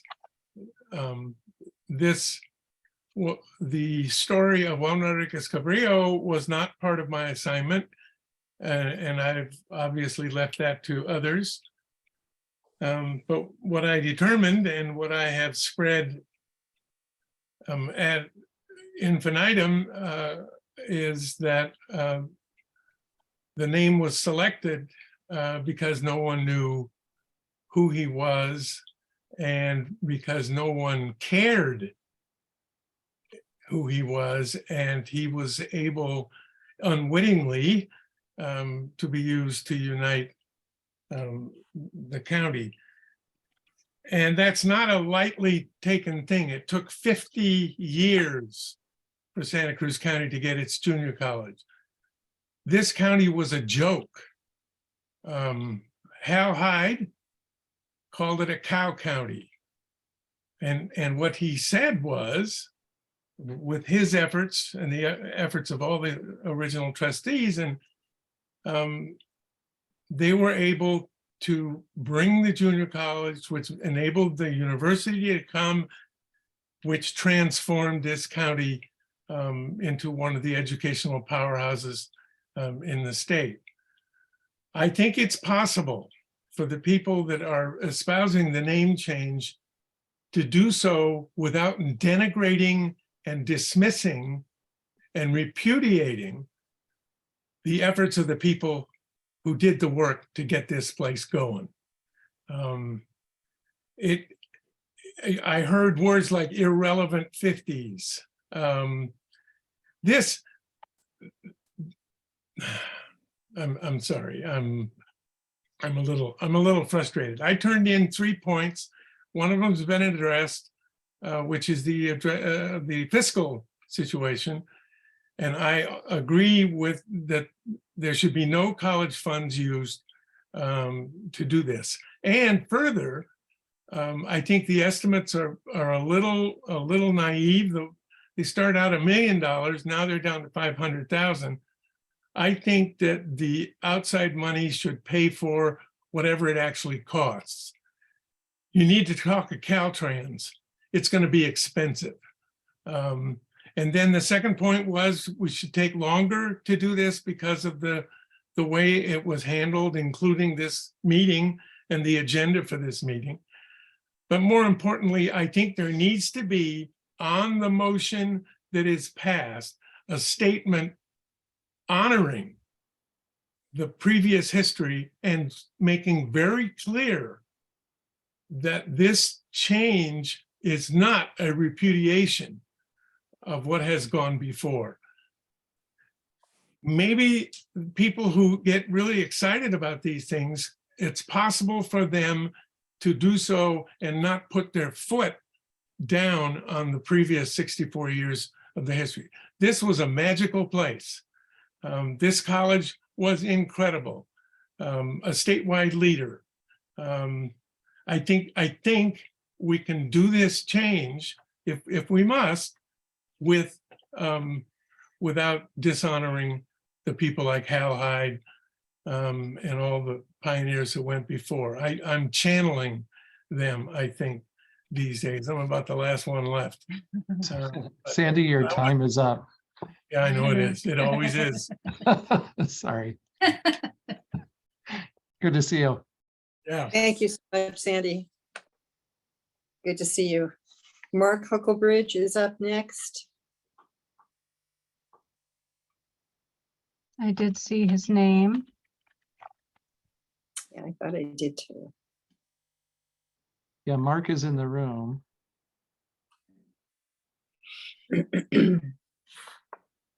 Do you wish to speak, Mark?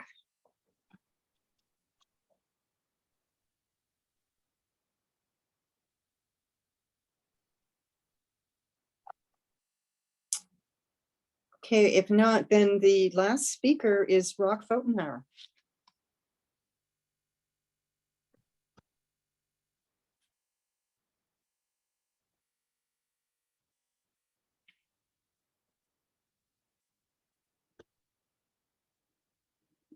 Rock, you are the last speaker. Oh, You're sorry. on. Can you hear me now?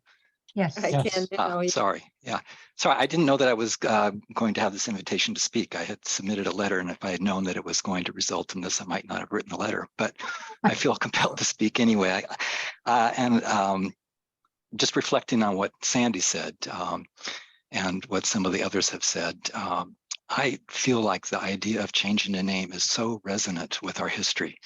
When I think of the work that was required to bring Cabrillo sort of from a point of having very little support across the county to one in which it had, the support of 80% of the voters, and all of the work that was required to do that. That kind of work of shaping a vision that was responsive to a large variety of interests in the county is, I think, just such a fundamental part of our legacy. And to me, this idea of changing the name is just a continuation of that. We are in a different era now, a different kind of landscape that we're facing. And I think a similar challenge of how do we create a vision that is responsive to all the different interests. And I think just the passion that we have seen tonight from many different people on different sides of this is an indication of both the need and the opportunity here. If we can find something that, and I think we can, a name that really does, as Sandy was saying, build upon our legacy and respond to the challenges of our time, I think it will invigorate the college in a way that will be quite helpful to the college and to the community. And I really thank the board for taking this issue on. Thank you, Brock. I have no one else on my list of potential speakers. Donna, I did receive one more late submission. Is there a Don in the room? I don't have a Donald Paul. Would you like to speak?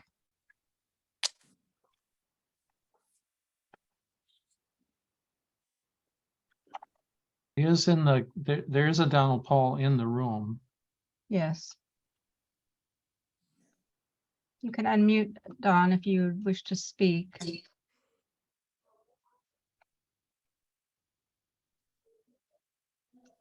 Okay, I will be sure to include his comment received in the public document. Okay, thank you very much, Ronette. Well, thank you all for your comments and your thoughts and your energy, and thank the committee for the work that they've done. And we're going to move on now to where am we? Adopting the agenda and the consent items. Please be mindful that when we approve this, that we are accepting all of the consent items. Tonight we have a number of them. So may I have a motion to approve the agenda and consent items? So moved. Second. The first by Dan and the second by Steve Trujillo. Steve Trujillo. Thank you. Is there any discussion?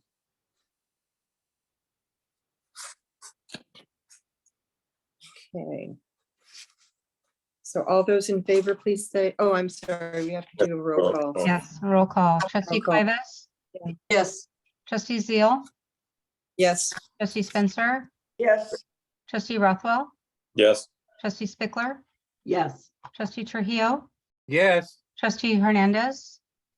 Yes. And student trustee Hardy? Yes. Thank you. Motion passes. Thank you. Thank you.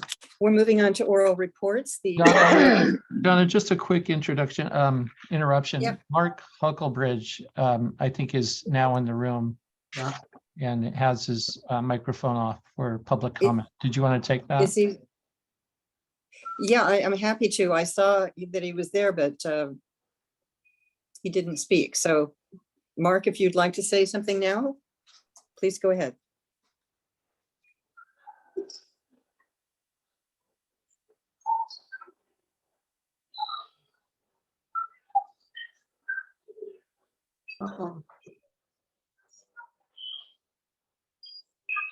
He may be having trouble unmuting. I've asked him to unmute. Do you want to go ahead to the next item? If I see his hand come up, I can break in again. Okay, thank you.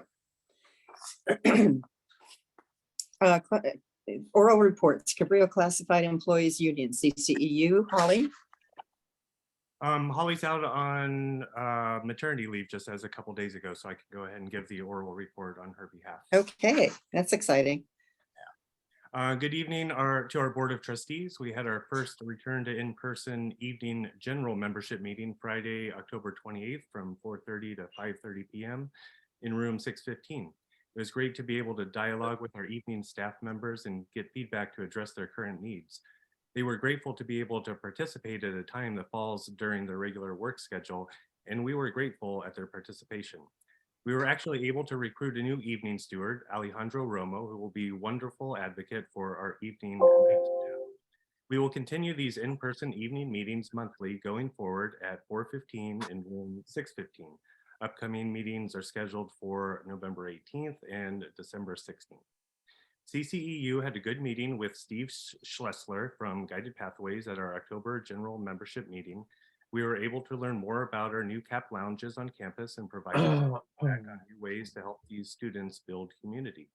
We are also able to connect Steve with the basic needs team and financial aid in order to provide some information on student resources that can be shared with students within their CAP lounges. CCEU elections are just a little over a month away, and we are now accepting nominations for positions through November 30th. Elections will be held from this December 5th through 9th.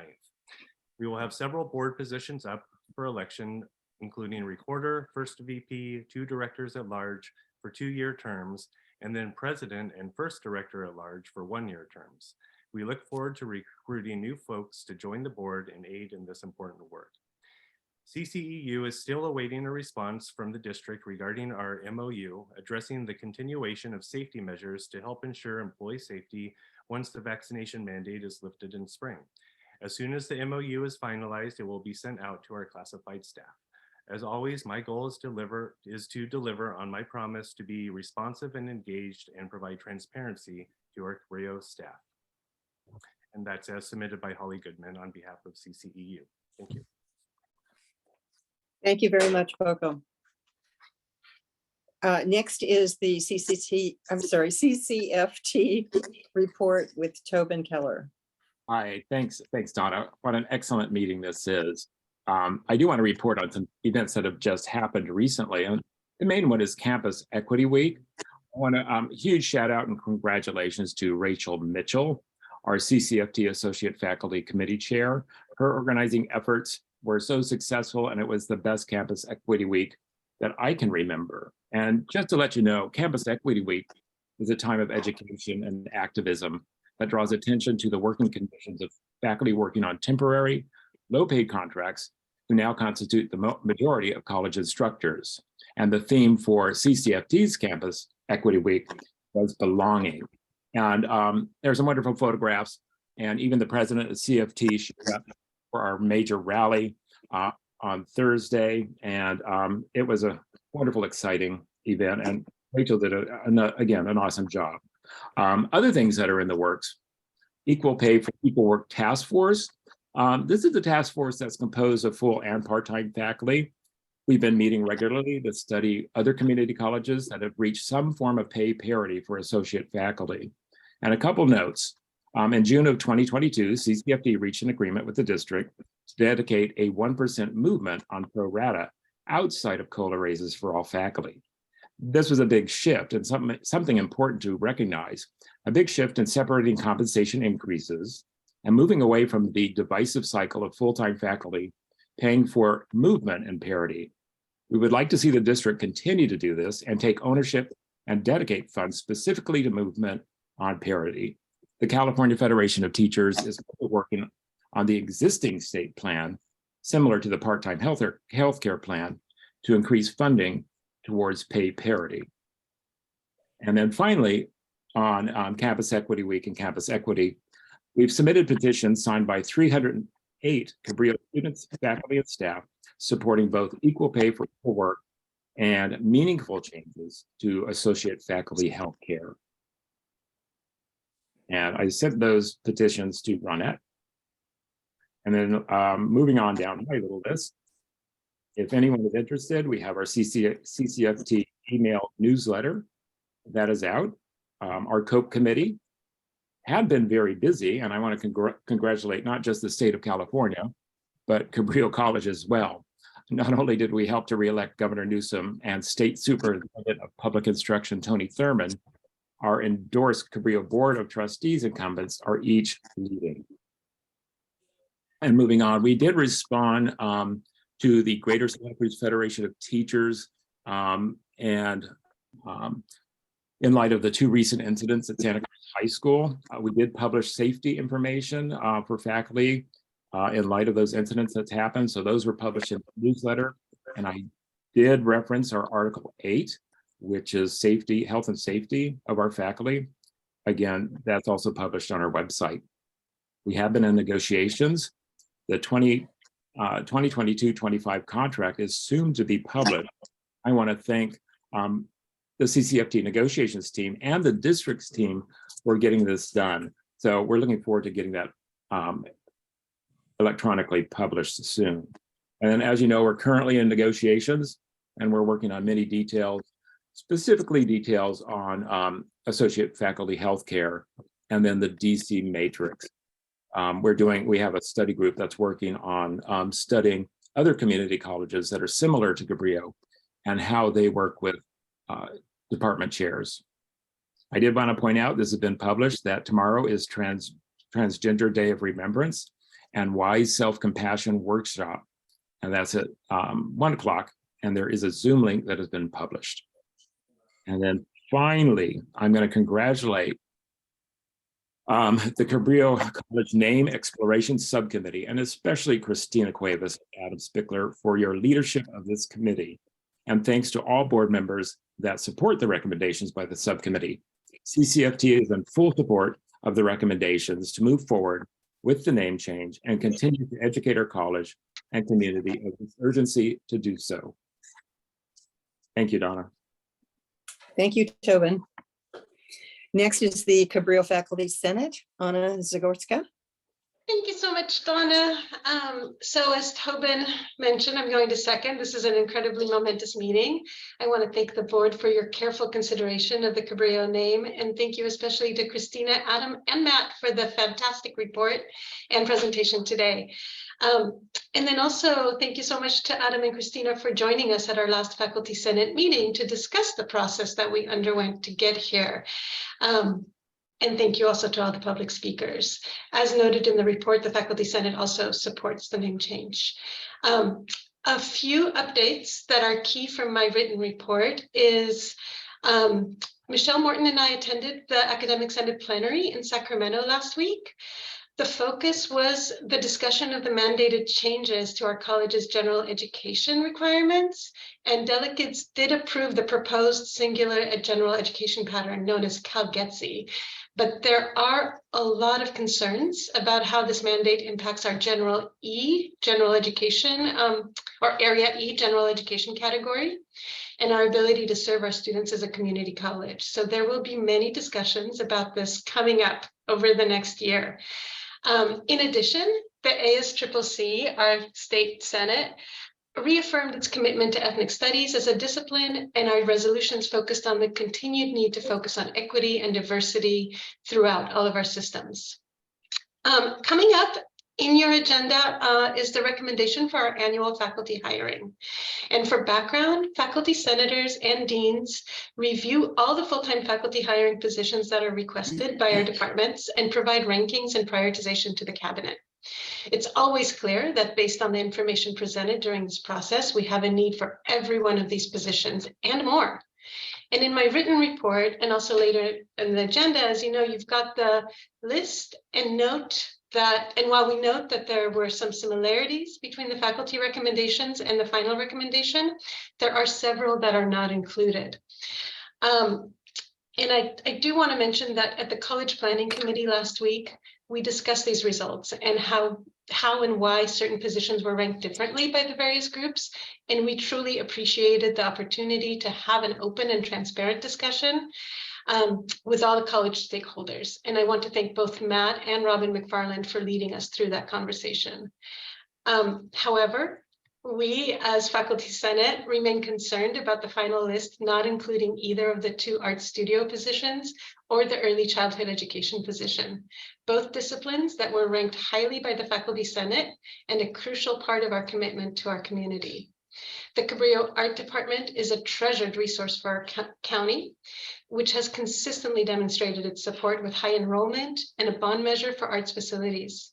Many local artists have studied in this program and have made Santa Cruz County one of the top arts communities in the country. Not replacing either the ceramics or the jewelry positions raises concerns about the viability of the programs and their ability to function without full-time leadership. And the ECE request centers on the needs of our South County community. And as one of our public commenters, Celine, pointed out tonight, the workforce that this program supports really needs it.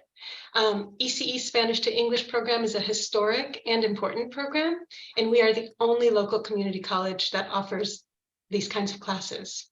So while we know that fiscally, it is not possible to fund all of our necessary positions, and we appreciate the difficult position that our administration is in, we do want the board to know that these 2 fields should be considered for hiring based on our mission and our commitment to our community. We hope that there's an opportunity to expand the list to include more than 8 and to include at least one of the art positions and the ECE position as we learn more about future funds and possible retirements. Thank you so much for all that you do and for the support that you continue to provide to Cabrillo's faculty. Thank you, Anna. And next we have our associated students of Cabrillo College. And this will be Sophia or Alta's turn. I'm not sure that I saw them here, but. I did not see either one. I do have a report attached. Okay. So the report is available for you to read. Now we're going to move on to our action items. The first one is the acceptance of $3 million in Title V HSI grant from the United States Department of Education. Is there a motion to accept the So $3 moved. million? This is Adam. Second, Adam is Christina. first. Second is Christina. Is there any discussion? Hearing none, let's have a roll call, please. Trustee Cuevas, Yes. trustee Zeal, Yes. trustee Spencer, Yes. trustee Rothwell, Yes. trustee Spickler, Yes. trustee Trujillo, Yes. trustee Hernandez, student trustee Hardy. Yes. Thank you. Trustee Hernandez. Motion passes. Thank you. The second item on our of our action items is the contract with Steinberg Hart for integrated educational master planning services. Is there a motion to authorize the Assistant Superintendent, Vice President of Finance and Administrative Services to execute a contract with Steinhardt in the amount of $450,000 to execute and to grant the Assistant Superintendent the authority to execute any contract amendments and change orders within the approved department budget? So Do I moved. have a first? Thank you, Christina. And the second is by? I'll second. This is Adam. Thank you, Adam. Second. Is there any discussion on this issue? Seeing none, may we have a roll call, please? Trustee Cuevas, Yes. trustee Zeal, Yes. trustee Spencer, Yes. trustee Rothwell, Yes. trustee Spickler, Yes. trustee Trujillo, Yes. trustee Hernandez, Yes. student trustee Hardy. Yes. Thank you. Motion passes. Thank you. Our next item is the 2022 prioritized faculty hires. Is there a motion to authorize the college to fill the first 8 positions pending the January budget and proposal? So moved. First by Dan. Second by? Second by Felipe. Thank you. Is there any, we have a first and a second. Is there a discussion? Adam? Yes, and I saw Rachel's hand as well. Thanks everybody for the work on this. I want to echo some of what Anna had shared in her Faculty Senate presentation around the few that were left off of the prioritization list, not in an effort to at this time make a change, because I do know a lot of work and deliberation based on data goes into how cabinet puts together the final recommendations. And I have a little bit of, because of my day job and what I do for the county, a little bit of information on impacts I see coming to the ECE program, for example, that wouldn't otherwise be on your radar. And it's, you know, a discussion I really recently had with Matt now that I've seen the full recommended list. Just to kind of put out there, in working for the Human Services Department, what I know is that the state in June, after the data in which you really looked at enrollments for the ECE program at Cabrillo, in June has lifted the waiver on CalWORK students who throughout all of the pandemic haven't had to perform their welfare to work obligations, meaning they haven't been working and they haven't been accessing childcare. That waiver is lifted, and we are slowly but surely seeing the need for the hundreds of folks in our community who are CalWORKs cash assistance recipients to have to go back into their work programs. Many of them are students at Cabrillo College, and they're parents of young children. And we're seeing the impacts come not only for the children in need of care, but it's oftentimes family members of those CalWORKs recipients who wind up being the primary caregiver, with the state telling them, in order for us to reimburse you those childcare costs, you need to go get your 6, 12, 18 units of early childhood education. Largely Spanish-speaking families who have historically been enrolled in the Spanish to English program at our Watsonville Center.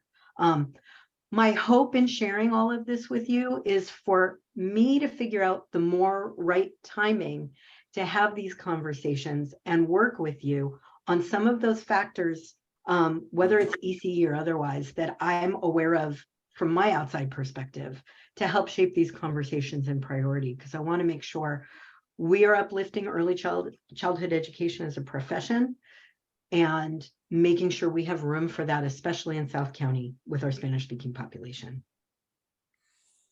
Those are my comments. Thank you, Adam. And I think it was Rachel who had her hand up. Yes, Rachel. Thank you, Donna. Adam, I want to really applaud your comments about the importance of ECE. Last year, I talked about welding and the importance of welding, and I see that it's not on the list. I don't want to second guess the process of prioritization. I know a lot of time and effort goes into it, but I do ask that we look at careers, training, particularly for men, that we seem to be falling backwards on. And I would like to see, I know we have a new dean, Annabelle Rodriguez, I think. I would love to see a presentation by her on the opportunities for the future, particularly for men. I know that's stereotypes, but if you look at our numbers, we're really falling back in this. And Cabrillo College wants to be this light of hope for people, and we need to have more career opportunities for men. So at the end of this meeting, I will ask for your support in asking Annabelle to give us a survey of what we have and what we need. Thank you. Thank you, Rachel. I'd like to just add my interest too in the ECE position. And I too don't want to second guess the process, because I know you go through very detailed analysis. But I think that there are some things coming down the road that would increase enrollment if that is the issue. And we'd like to look at that again. Are there any other discussion items? Okay, seeing none. May we have a roll call, please? Yes, so to confirm, I have a first by trustee Rothwell and a second by Felipe Hernandez. Is that correct? Correct. Okay. Trustee Cuevas? Yes. Trustee Zeal? Yes. Trustee Spencer? Yes. Trustee Rothwell? Yes. Trustee Stickler? Yes. Trustee Trujillo? Yes. Trustee Hernandez? Yes. And student trustee Hardy? Yes. Thank you. The motion passes.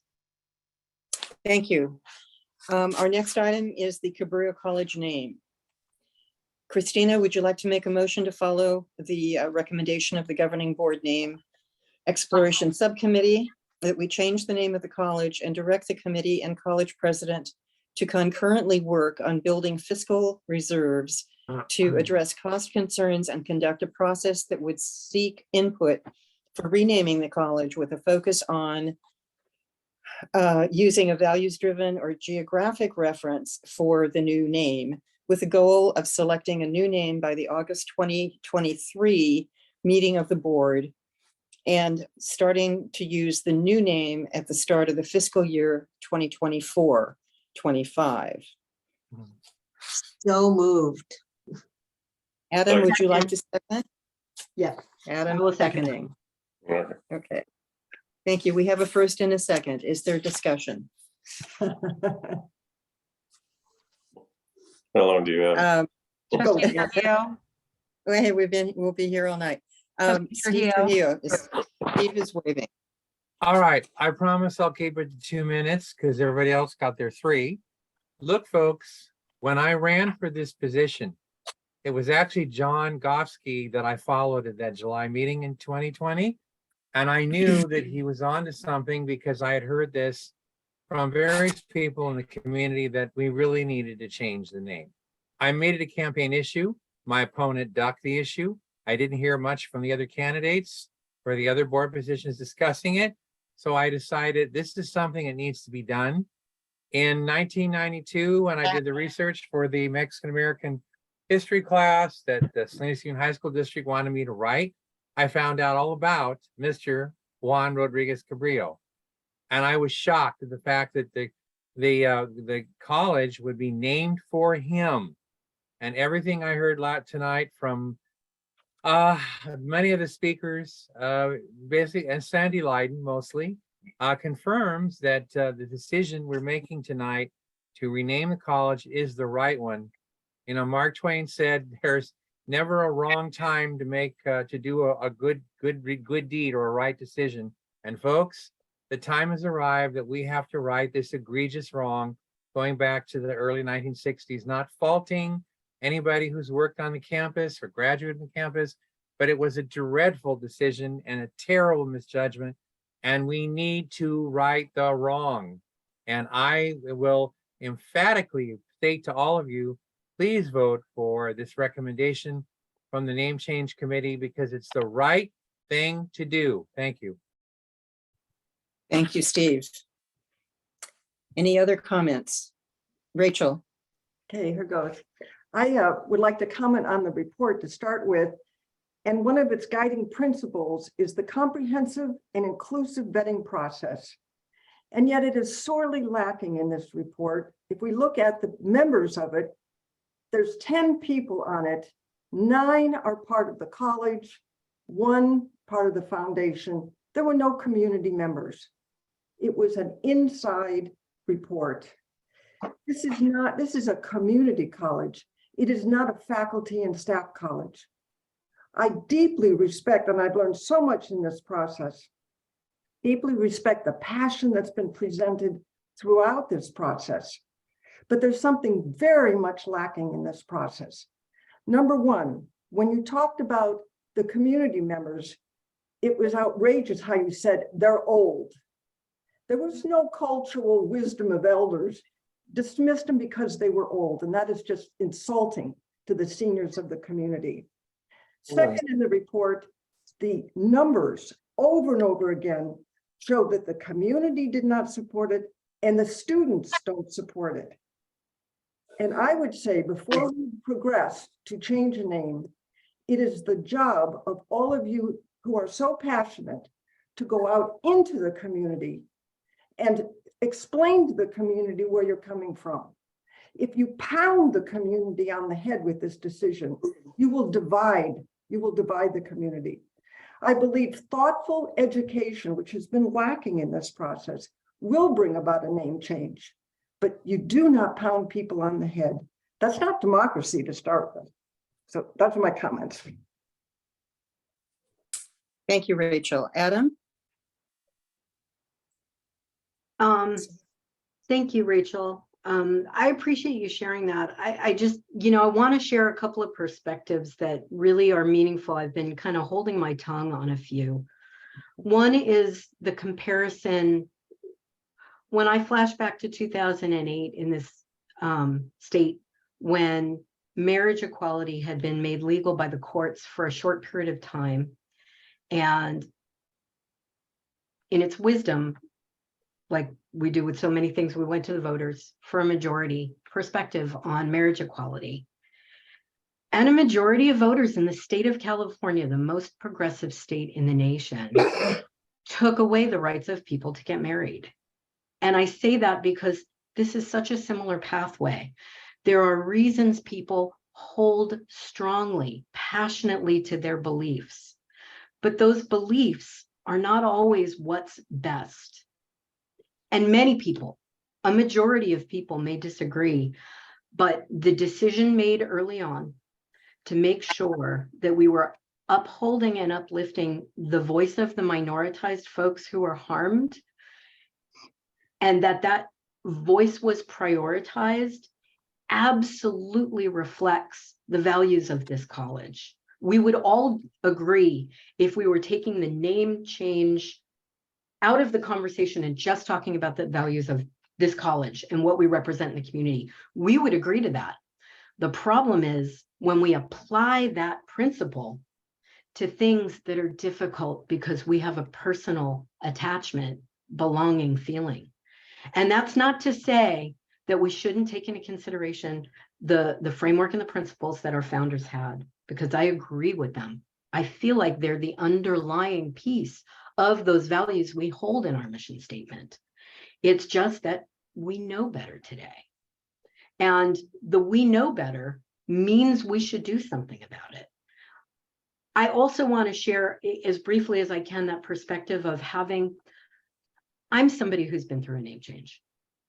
I'm somebody who walked through this world for many years of my life, trying to fit into a mold that I was born into, that my parents felt very strongly shouldn't be changed because nothing else could represent who I am. I spent far too long in my life closeting myself because of that. When I finally had the courage and came out and transitioned, and the reason I bring this up is my mother and I didn't speak for a good 6 months. She felt so strongly about what a huge mistake I was making, all the ways it would hurt my career, it would hurt my social life, it would hurt my mental health, everything about me. But I needed to reclaim my identity for myself. And what I learned through this process is my mom came to regret the fact that she was so stubborn that we spent 6 months not talking to each other. Because ultimately, my ability to be happy, be true to myself, and be the best me and stick to my values mattered more and lacked more integrity than if I had tried to stay who I had been in their eyes. And I feel like that relates to the name of our college, in that we have so many folks telling us how much staying like this hurts. And I think if we can find a win-win way with some of the suggestions made tonight that continues to bring the community along with us in the best way possible, we can find a name that's more unifying for this college. And I think 2, 3, 4 years down the road, we will all be in a place together where this makes sense. And as long as we really stick to those values and do the work, I think it's the most right thing to do. And I don't think just simply going back on, we need to hear from the majority. The majority aren't invested the way that the folks who have spoken out about the transgenerational harm that's caused. That's the voice that makes sense here to me. I don't know. I don't know if I'm making all the sense in the world that I could be making, but it felt important to say. Thank you, Adam. Thank you, Adam. Dan? So in all the years that I have been involved in campus politics, which is considerable, way more than 3 decades, and also on the Metro board for 5 years, dealing with all kinds of political issues, I have to say this is the hardest decision I've ever had to make. I have gone back and forth on this because I am incredibly ambivalent about it. I see strong arguments on both sides. I see honest arguments on both sides. I'm in sympathy with a lot of the arguments on the position that I'm actually going to disagree with, and that is I'm going to take the position of voting in favor of the name change. To me, the arguments break down into 2 categories, and I'm thinking seriously of writing a much more detailed response on my Facebook page because there's not enough time here. But basically I see it as breaking down into 2 categories. One is practicality, the other one is moral and ethical. The practicality issue, of course, is the cost. Is it going to affect in terms of the bond issue? We already lost 2 bond issues with the name Cabrillo, so that's a little weakened to me. That if we change the name all of a sudden to, I don't know, Western Pacific Community College or whatever, that would be a problem. I know we're going to get blowback, but the thing is, we're going to get blowback no matter what decision we make. If we keep it as Cabrillo College, we're going to get blowback and we're going to lose a good portion of the community. If we change the name, we're going to get blowback and we're going to have a problem with some people. We have to educate people. We have to give it time to change. The issue about democracy being just purely majority rule and looking at the survey, first of all, I got real problems with the survey. And Matt mentioned the survey is not representative. It's what's called a self-selected sample. It's the most passionate people who are willing to volunteer to fill out the survey. And I have said repeatedly, and not just on this issue, but other issues, that self-selected samples don't give you a representative response. And so, since we didn't do a random sample, that's interesting data, but I don't think it's conclusive. The real issue to me came down to finally moral and ethical. And I can't get out of my mind that the fact is that Cabrillo is a pretty bad dude. And we have that name attached to our institution that we revere so much. And I know for a fact that if we could go back to 1958, 59, as several people already said, they never would have chosen Cabrillo if they knew what he was like, but they didn't do the history. I graduated from college with a history degree. When I was in, in the 1950s, I was in Los Angeles and I would watch old movies, and I can't forget Errol Flynn as George Armstrong Custer, presented as a hero. But when I took history courses, I found out that the guy slaughtered men, women, and children who were Cheyenne right before he went to Little Bighorn. The guy was in some ways a monster. Would we have called our community college George Armstrong Custer Community College? Of course we wouldn't have, if we knew what the history was, and we would change it instantly. But the fact that Cabrillo is not well known, in fact, when I got here in 1986, people kept telling me they couldn't decide whether he was Portuguese or Spanish. That's how little we knew about him. So the fact that we have now found out that he wasn't a hero, he wasn't a nice person, he was in fact a pretty bad person, morally and ethically makes it impossible for me to say that we should keep the name as Cabrillo College. I just can't go along with keeping it. And yes, there will be some blowback. Yes, there will be some problems associated with it. But I think over time, we can get past that. The majority rule, I think Adam said it really well. And it's what I've been thinking about it. And that has to do with, for instance, when a majority goes in a particular direction, it isn't always a moral choice. The Supreme Court in 1954 did Brown versus Board of Education of Topeka, and they said the separate is inherently unequal, and they mandated integration of our schools. Eisenhower in 1957 had to send in the National Guard into Little Rock, Arkansas to integrate the schools. The overwhelming majority of people in that particular state were massively opposed to the integration issue. And that was majority vote. We don't make moral decisions, or shouldn't make moral decisions in a democracy based upon majority vote. And Adam pointed that out in terms of how we voted in 2008 on the issue of gay marriage and how that has changed in just a relatively short period of time. So to me, the moral issue is not how many people agree with it at this point. It's, is it right or is it wrong? And to me, it is wrong to keep the name. So I'm going to vote in favor of changing the name.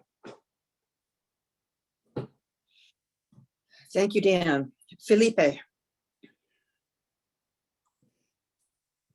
I'll be brief. I got the opportunity to listen to Sandy Leiden's presentation at the, I believe it was one of the Cabrillo anniversaries in South Canton, Watsonville. And, I was really, it was the first time I ever heard Cabrillo's history. And I was impressed that it was, it started off even earlier with a group of veterans. And, I think that it was for me, it was something that was, you know, a long struggle just to start the university. And it wasn't, the naming, I think, wasn't that it was a bad decision. It was just at the time, right? It was just that it was simply that times have changed now and we know better. I think that it's, you know, recently, about 6 months ago, I was hearing that, you know, the base that I was stationed at, Fort Hood, was going to change its name. And to be honest, I was against it myself. You know, like Fort Hood, that's where I spent my blood, sweat, and tears. And you know, so I was angry about it.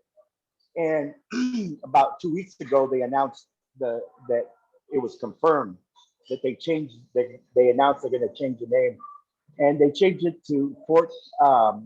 It's Fort Cavazos after the first Latino Tejano general, Richard Cavazos. And you know, I read the story on there, and I was happy. In the end, I was proud of it. You know, and it made me think of Cabrillo. And you know, it was something that I was so tied to. You know, something that was deep with the name of Fort Hood. And in the end, I was happy with it. And you know what? When I think of stuff like the survey, you know, and I ask myself again, you know, like I asked myself again what I asked myself 6 months prior, like about Fort Hood. And I said, yeah, I would change the name. And so, you know, but I still, you know, in my mind, I think that whatever the name becomes, it can't be a controversial thing, and we have to know better. And I think something tied to the first peoples, something tied to geography, nature, but tied to the first people of this area, because that's, you know, what we're talking about now, and who we named it after. It really targets directly the reason why we're changing the name. So I think that if we have something that's, you know, not controversial, but really identifies the first peoples of this area, a geography of this area, is really something that we really need to do. And, you know, for me, when this issue came up, the fiscal impact of the name change was a significant thing for me. I kind of stayed away from the discussion because I thought that is going to be difficult for the college, and it remains a concern for me. Because for me, I'd really like to prioritize, you know, the recruitment and retention of Chicano Latino students and Native students to Cabrillo College. That would be my priority, with whether it's 500,000 or $1 million, right? And I think that when the discussion of equity comes, I think to me, equity has to be more about putting real resources to students of color and making sure that they graduate and that they transfer. I mean, that's what equity to me means. But, you know, I think that if something is a name change at a base, gave me a sense of pride, I think that when we move forward with this name change, it has to be something that gives students pride and former students pride, like a former soldier at Fort Hood gave the name change, he gave pride to. So that's it. Thank you, Felipe. Thank you. Do we have other comments from board members? Christina. Christina, yes. Well, I appreciate all the comments that we've heard tonight, both pro and con the name change. And when we entered into this process, I too understood it was going to be controversial. And frankly, I didn't have a position on it. I have learned a lot through this process. And I think it's been incredible. I didn't know who Juan Rodriguez Cabrillo was. And so that was an educational piece for me. But I guess reflecting on the principles that we set out at the beginning of this process and our belief that we should adhere to the mission and values of the college. Really, that along with hearing the voices of Indigenous students and community members talk about what it feels like to enter a college that's named for someone who has, laid the groundwork for colonizers who took their land and the lives of their ancestors and the continuing trauma that they experienced was really painful to hear. And I guess through that whole process, what I came away with was a sense of words, symbols, names really do matter. And that the name of the college represents who we are and what we stand for. And for me, not changing the name of the college now that we know more about the individual for who it was named is really antithetical to the mission and the values of the college and our belief in compassion and equity for all who come here and their ability to thrive. So I appreciate the comments, and we're very cognizant of the need to not repudiate our founding board. I think that's not part of the effort that we want to make. And I'm glad that we heard a lot of suggestions about how we could move forward and how we mitigate the cost issues and some of the concerns and take the time to do that in a way that brings people along with us. So thank you. Thank you, Christina. I think all of the board members have spoken but me. And I wrote something down because it's very difficult for me. So I have to read this, excuse me. This is a very difficult decision for me. As many have noticed, I qualify as older. And thus my perspective should, according to the statistics provided in the subcommittee's report, be to retain the name of the college. That is exactly the position I took when this process began. My degrees are in history, and I'm sensitive to learning about events and people within the context of their cultures and their time in history. I'm also very much aware that historians rewrite history as, excuse me, as over time and new technology and research, new or different information is discovered. I've also worked in higher education for over 40 years and have seen institutional names changed, often with much disruption to the institution. Much of my work was over three decades at San Jose State University brought me to the Cabrillo campus to work with prospective transfer students. I ran the university's transfer admission agreement program and saw Cabrillo students' records as they transitioned to San Jose State. Cabrillo's reputation as an exemplary college had nothing to do with its name, but with the quality of instruction evidenced by the success of their transfer students. This success is the result of top-notch instructors and support services. Excellence in both areas continue today, and I believe will continue into the future based upon our values and our mission, regardless of the name change. So as I approach the difficult decision about changing the name of the college, I've struggled with the long history and appreciation of the college that I have always known as Cabrillo.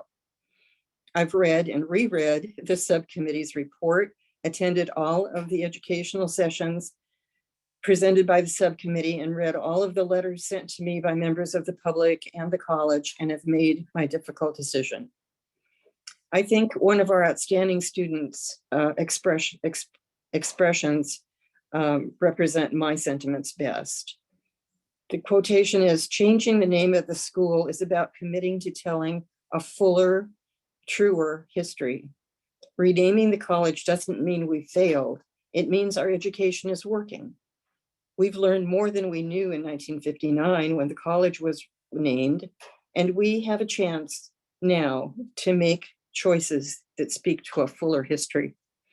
And I quote Ray Wilberbush. Thank you. So since we have all had a time to speak, and I hear and see no more hands up and hear no more comments, I'm going to call for the vote. Can we have a roll call, please? Sorry, gotta catch my breath. So I have first by Christina, a second by Adam. Christina Cuevas, Yes. trustee Zeal, Yes. trustee Spencer,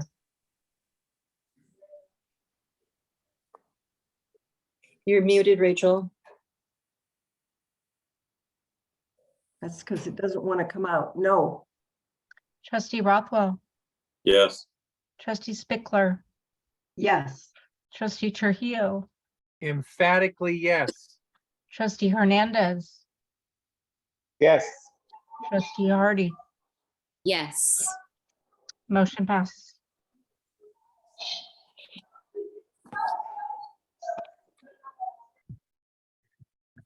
Thank you. Donna, may I ask, would it be appropriate to take a 5-minute break for just a comfort break and finish the meeting then? Yes, please. Okay, thanks. Thank you, everybody.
Is our 5 minutes up?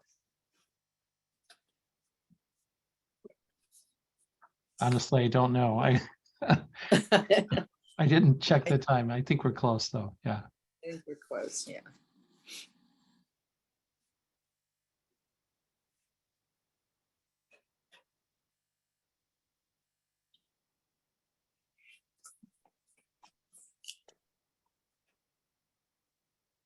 Okay, I think I'm going to call the meeting back to order.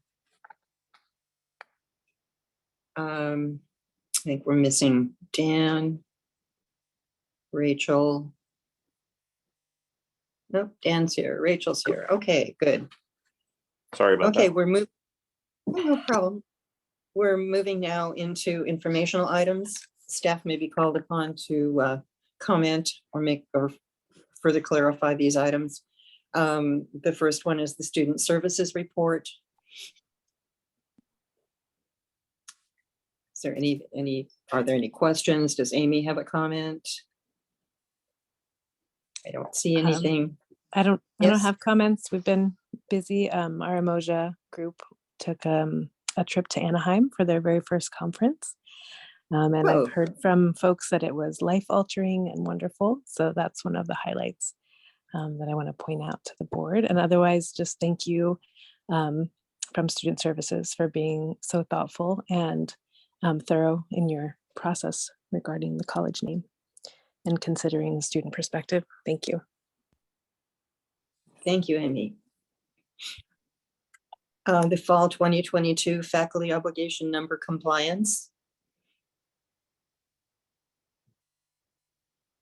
Any comments? We have an update from the, I don't know, Christina, if you want to give us an update on the Cabrillo College governing. You just board. got it. And I don't want to give you a report on the Legislative Advocacy Committee because we didn't have a meeting. So that's easy. By the way, we have one tomorrow. Everybody, 12:15, be there or be square.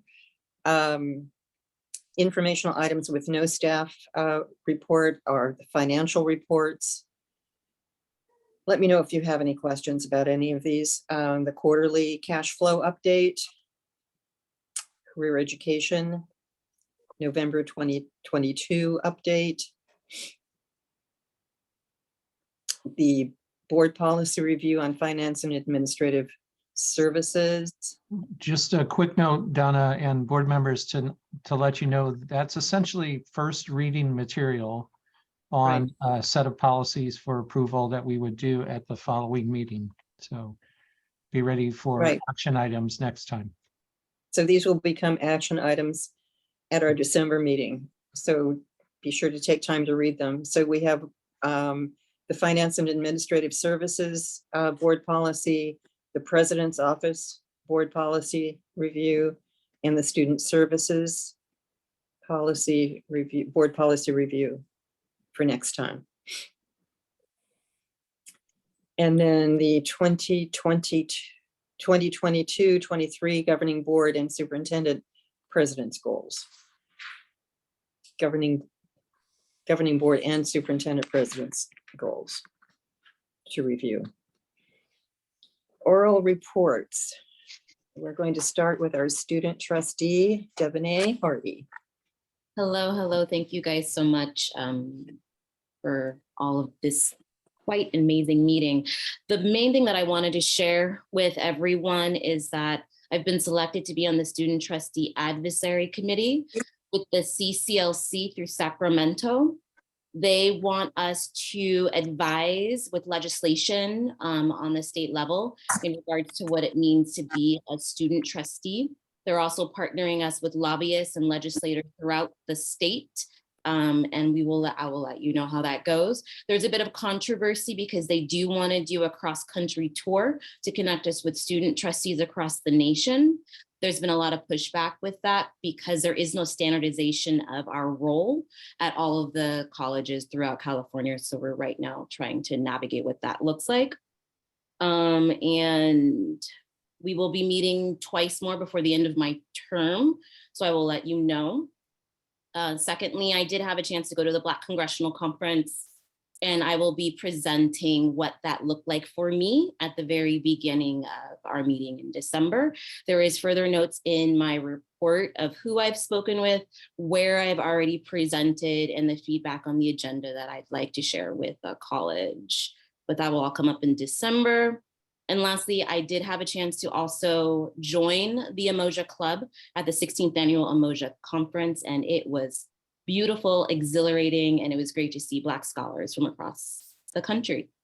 Thank you so much, and that's the end of my report. Thank you, Devonay. Look forward to your report in December. My report is submitted. I'm going to just take a look at it and see if there's anything. Oh, it went away. If there's anything more I wanted to emphasize. I was very, very pleased to be part of the Cabrillo table at the Diversity Center's gala. It was a blast, and saw lots of people I know there. It was very well attended. I think they made a lot of money from the auction. So that was wonderful. And I'm forgetting whatever else, but it's all written down if you want to read about it. It's been a little emotional for me tonight, so please forgive me. So Adam, you're next with a report. Thank you, Donna. I did include a written report this month. It's been a while since I've had time to provide one. So you can see all the things that I've done. I want to emphasize one of the things I shared in my report. I've kept in touch with I think it was academic year 2019-20. Our student trustee that year, Madison Rosh, who graduated Cal Berkeley this past June, and asked me if I would be a recommendation for her for a job. She didn't tell me a whole lot about it at the time, but I found out a few weeks ago she's been hired as an analyst with Lawrence Livermore National Labs Global Security Center, where she'll be working with a political science team to help solve issues related to global power competition, information warfare, and Russian relations. Oh my goodness. That is what our college produces. Yes. No matter what it's named. That's why we're here doing the work that we do.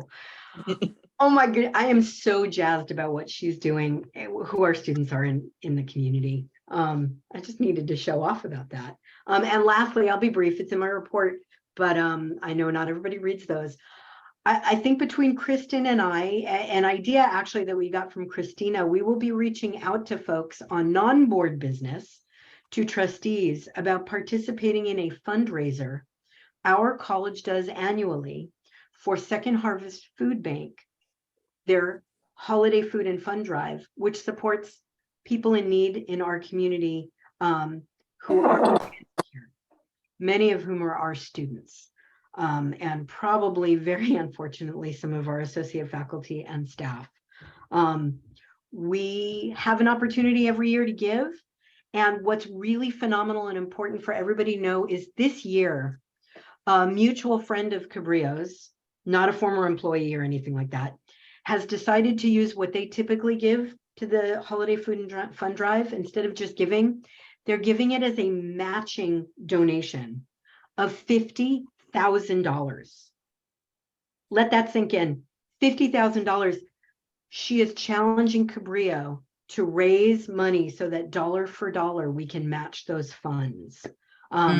It is super important. We put a lot of effort into fundraising for an organization I know we all really believe in, work, their mission, what they do, and they do a lot of it on our campus. So there's a link in my report to make a donation right now online I hope folks will do that. Anything you can give helps. Every $1 donated equals 4 meals for families in need. And watch for a fundraising activity that you won't want to miss. You'll want to buy tickets for. We're still figuring out the details. That's it.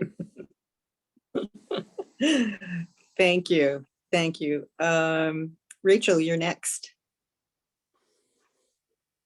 And you're muted. You're muted. There, thank you. I submitted a written report. Thank you. You're welcome. Felipe, do you have a report for us? We know you've been just somewhat busy. I think Felipe might have dropped off. I think he's gone, yeah. For what it's So- worth, I want to offer him a public congratulations as supervisor-elect. Yes, yes, I was just going to say that. Congratulations, Felipe. So if I understand it correctly, he will be sworn in before our next board meeting to his next position. So he will be off our board. So we will be dealing with an appointment to fill his vacancy. So that will be coming up. Next is, it says here, Dr. J. Dan Rothwell. Where does it say that? It says right there on my paper. Wow. Well, very impressive. I don't want to drag this meeting out any longer. All I want to do is say a thank you to all of those who voted for me to serve again, another 4 years on the board. And I thought it was interesting, and I also predicted it, that I would get about 70 to 75% of the vote. Turns out I got 71 so far. My opponent had dropped out and had endorsed me, and more than 3,000 people voted for him. So I think the fact that I identified myself as a really strong Democrat kind of turned off a few Republicans, and they didn't know who Mark was. So anyway, I want to thank all the people who voted for me, and I'm looking forward to another 4 years, as I'm sure Donna is and Adam. So the three musketeers made it through. Yes, sirree, we sure did. Steve Trujillo, you have a report? Well, you know I will. First of all, Adam and Dan and Donna, congratulations on being reelected. I will be very happy to serve with you for the next 2 years when it's then my turn to be up for reelection. I am also very pleased to announce that while we were in the meeting, another election denier was defeated. Katie Hobbs was elected the new Democratic governor of Arizona. And to say that I've been Whoa. sweating this out for the last few months, I have banned the phones. I've been on my my computer to text message people to not allow democracy to be taken away from it. And I'm glad to say my efforts have paid off. Not to mention the fact I've been sweating this vote for 2 years today. 2 years I knew this was going to come to a vote. I have talked to every single group I could find to convince them that we needed to change the name of this college. And I have to say, I am very proud that I ran on this as an issue 2 years ago, and I have absolutely no guilt and absolutely no regrets about having done so. I am so proud that we are going to find a wonderful new uniting name for this college. I cannot even begin to tell you. I feel like going out and drinking a whole bottle of champagne. I want to thank everybody who participated in the meeting. I want to thank particularly John from the Culinary Arts Department. John, you gave me the efforts. You made it possible for me to follow you in that July meeting in 2020 to pick up on your idea and make sure that we did something about it. Well, guess what? We did. And I'm very proud of all of you who spoke this evening. Thank you for participating. One of the most interesting cross sections of opinion I've heard at any Cabrillo meeting, and I'm really delighted that it came to this point. And I personally want to thank Donna. I want to thank you for serving as board president this year. You've done a wonderful job. We've got to know each other. I have greatly enjoyed working with you as board president.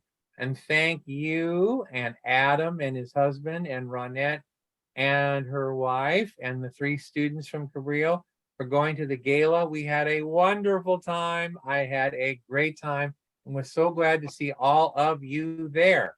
And hopefully we can do it again next year. So with that, I will sign off. Thank you and have a lovely evening, everyone. Thank you, Steve. You know, I wasn't looking at my notes when I was speaking a minute ago. I just want to say a couple of things. Thank you for having confidence in me for being reelected. We're still at 50% of the total counted, and I'm not going to say that I won yet.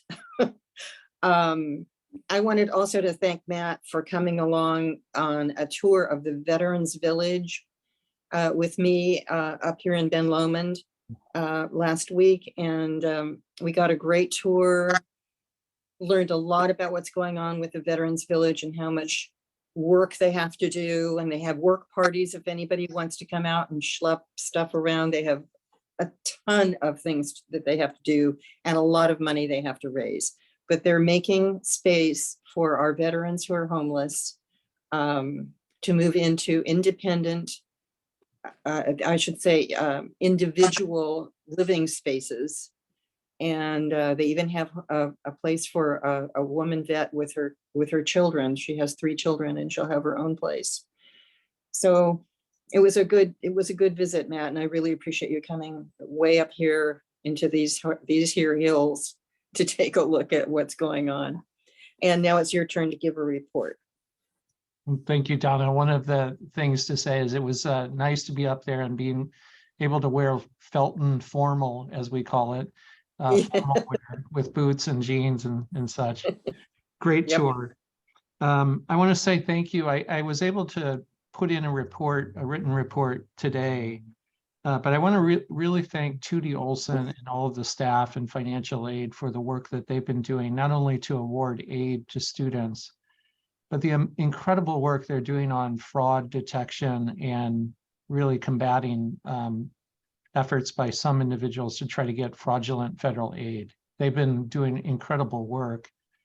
Tootie gave us a report in cabinet a week ago, and I've asked her to come to the board in the very near future to do a special report on some of the things that they are doing to help detect it. And it's really amazing work. The whole staff has been outstanding. We had a terrific run of events in October, as some of you have mentioned. I had the pleasure of joining a couple of you. I guess it was Christina, Donald. I can't remember, Donna, if we both went down to the MBEP State of the Region. Maybe it was Christina. Yeah. No, I was. It was, yeah. Terrific time, and also a great opportunity to host a panel on educational leaders there with all of the new presidents at CSU, Monterey Bay, Hartnell, Gavilan, and myself. It made me feel a little old being the senior president in the region suddenly at these colleges. But it's really a terrific group of leaders and a pleasure to be on the panel with them. I will say I wanted to congratulate Felipe. I know he's gone, but as Donna was pointing out, we'll need to launch an appointment process to complete his term and hopefully have something ready for the board to look at the December meeting. So he will term out on the first Friday in December at 12 noon. I think he becomes a soup at that time, assuming he wins. And it looks like he will. So more on that later. How exactly do we, I know you want to do more later, but can you give us a hint as to how to come up with an appointment? Dan, I'll actually go back and rely on some of the records from the past appointment processes that we've used here at the college. So I need to dig into the folders of the president's office here. And some of you in the room will probably remember last cycle through when we did that, probably around 2012 or 13, if I remember correctly, when we had to do it. No, Christina? More recently. More recent? think. Okay, very good. So more on that later. I didn't want to belabor it tonight. I just want to close with a couple of points. One, I'm just really proud of the work the board did tonight. And particularly I'm proud of the work of the committee and Christina and Adam and all the effort that went into the community education events and dialogue sessions and summarizing that work was really remarkable. Really a pleasure working with you. So thank you for that. And I'm grateful for the board in walking through a moment of, I would call historic change and reconciliation. I mean, it's not often, obviously, that colleges do change their names. And I'm grateful for the thoughtful way that it was done tonight. I do want to say that we do take seriously what the founders of this institution created. This is an amazing place. Sandy has told that story so well about how this college helped to unify the county at a time when it needed it. And we're not going to forget that. I think the importance of shifting and pivoting in a change moment like this is to ensure that that story is not lost. And it has to be a part of our living record in our published documents on our website. And we need to honor that commitment, and particularly people like Hal Hyde and the work that was done in this county. I also want to ensure that we're going to take seriously the funding issue and really hit the pavement to try to find the funds from external sources as a way to pay for this. I think that they're there, and I think it's just going to require a commitment to go out and have individual foundations or donors who are willing to do this kind of work and support it, to provide the resources to help us go through the moment of paying for the change. And then finally, Donna, thank you for your leadership this year. I'm going to miss the December meeting when we transition new leadership in and the old leadership out. I mean, last year's leadership out, not old. And I'm just really grateful for your style and your wisdom and your grace. So thank you. It's been a great pleasure working with you. That's Thank you. my report. Thank you. That's very kind. Okay. I have nothing else on my agenda here. So I think with that, the meeting is adjourned, and I want to thank everybody. I believe Rachel had something. Yeah, Donna, can we? Oh, an agenda, I'm sorry. Yeah, Donna, I wanted to request that Annabelle Rodriguez make a report at her earliest convenience and give us a update on the career paths at Cabrillo, that not only current but future, and where we can see some growth, particularly for men. Is there a second to that? Does somebody else want it? Thank you. I'll second. Thank you. I'll third it and fourth it. Yeah. I in fact, Rachel, along that line, I just sent Matt something about a DART meeting that's happening, which is, the group that's working on electric flying. Yep, drones and robotics technology. Yeah. Yeah. So I'm interested in that as well. Thank you. I'm sorry I didn't. Does anybody else have a suggestion for future agenda items? Okay. With that, then I will adjourn the meeting, and thank you all very much. Safe travels to Matt, and yeah, thanks again. Thanks. Glad to be here. Thank you. Good job.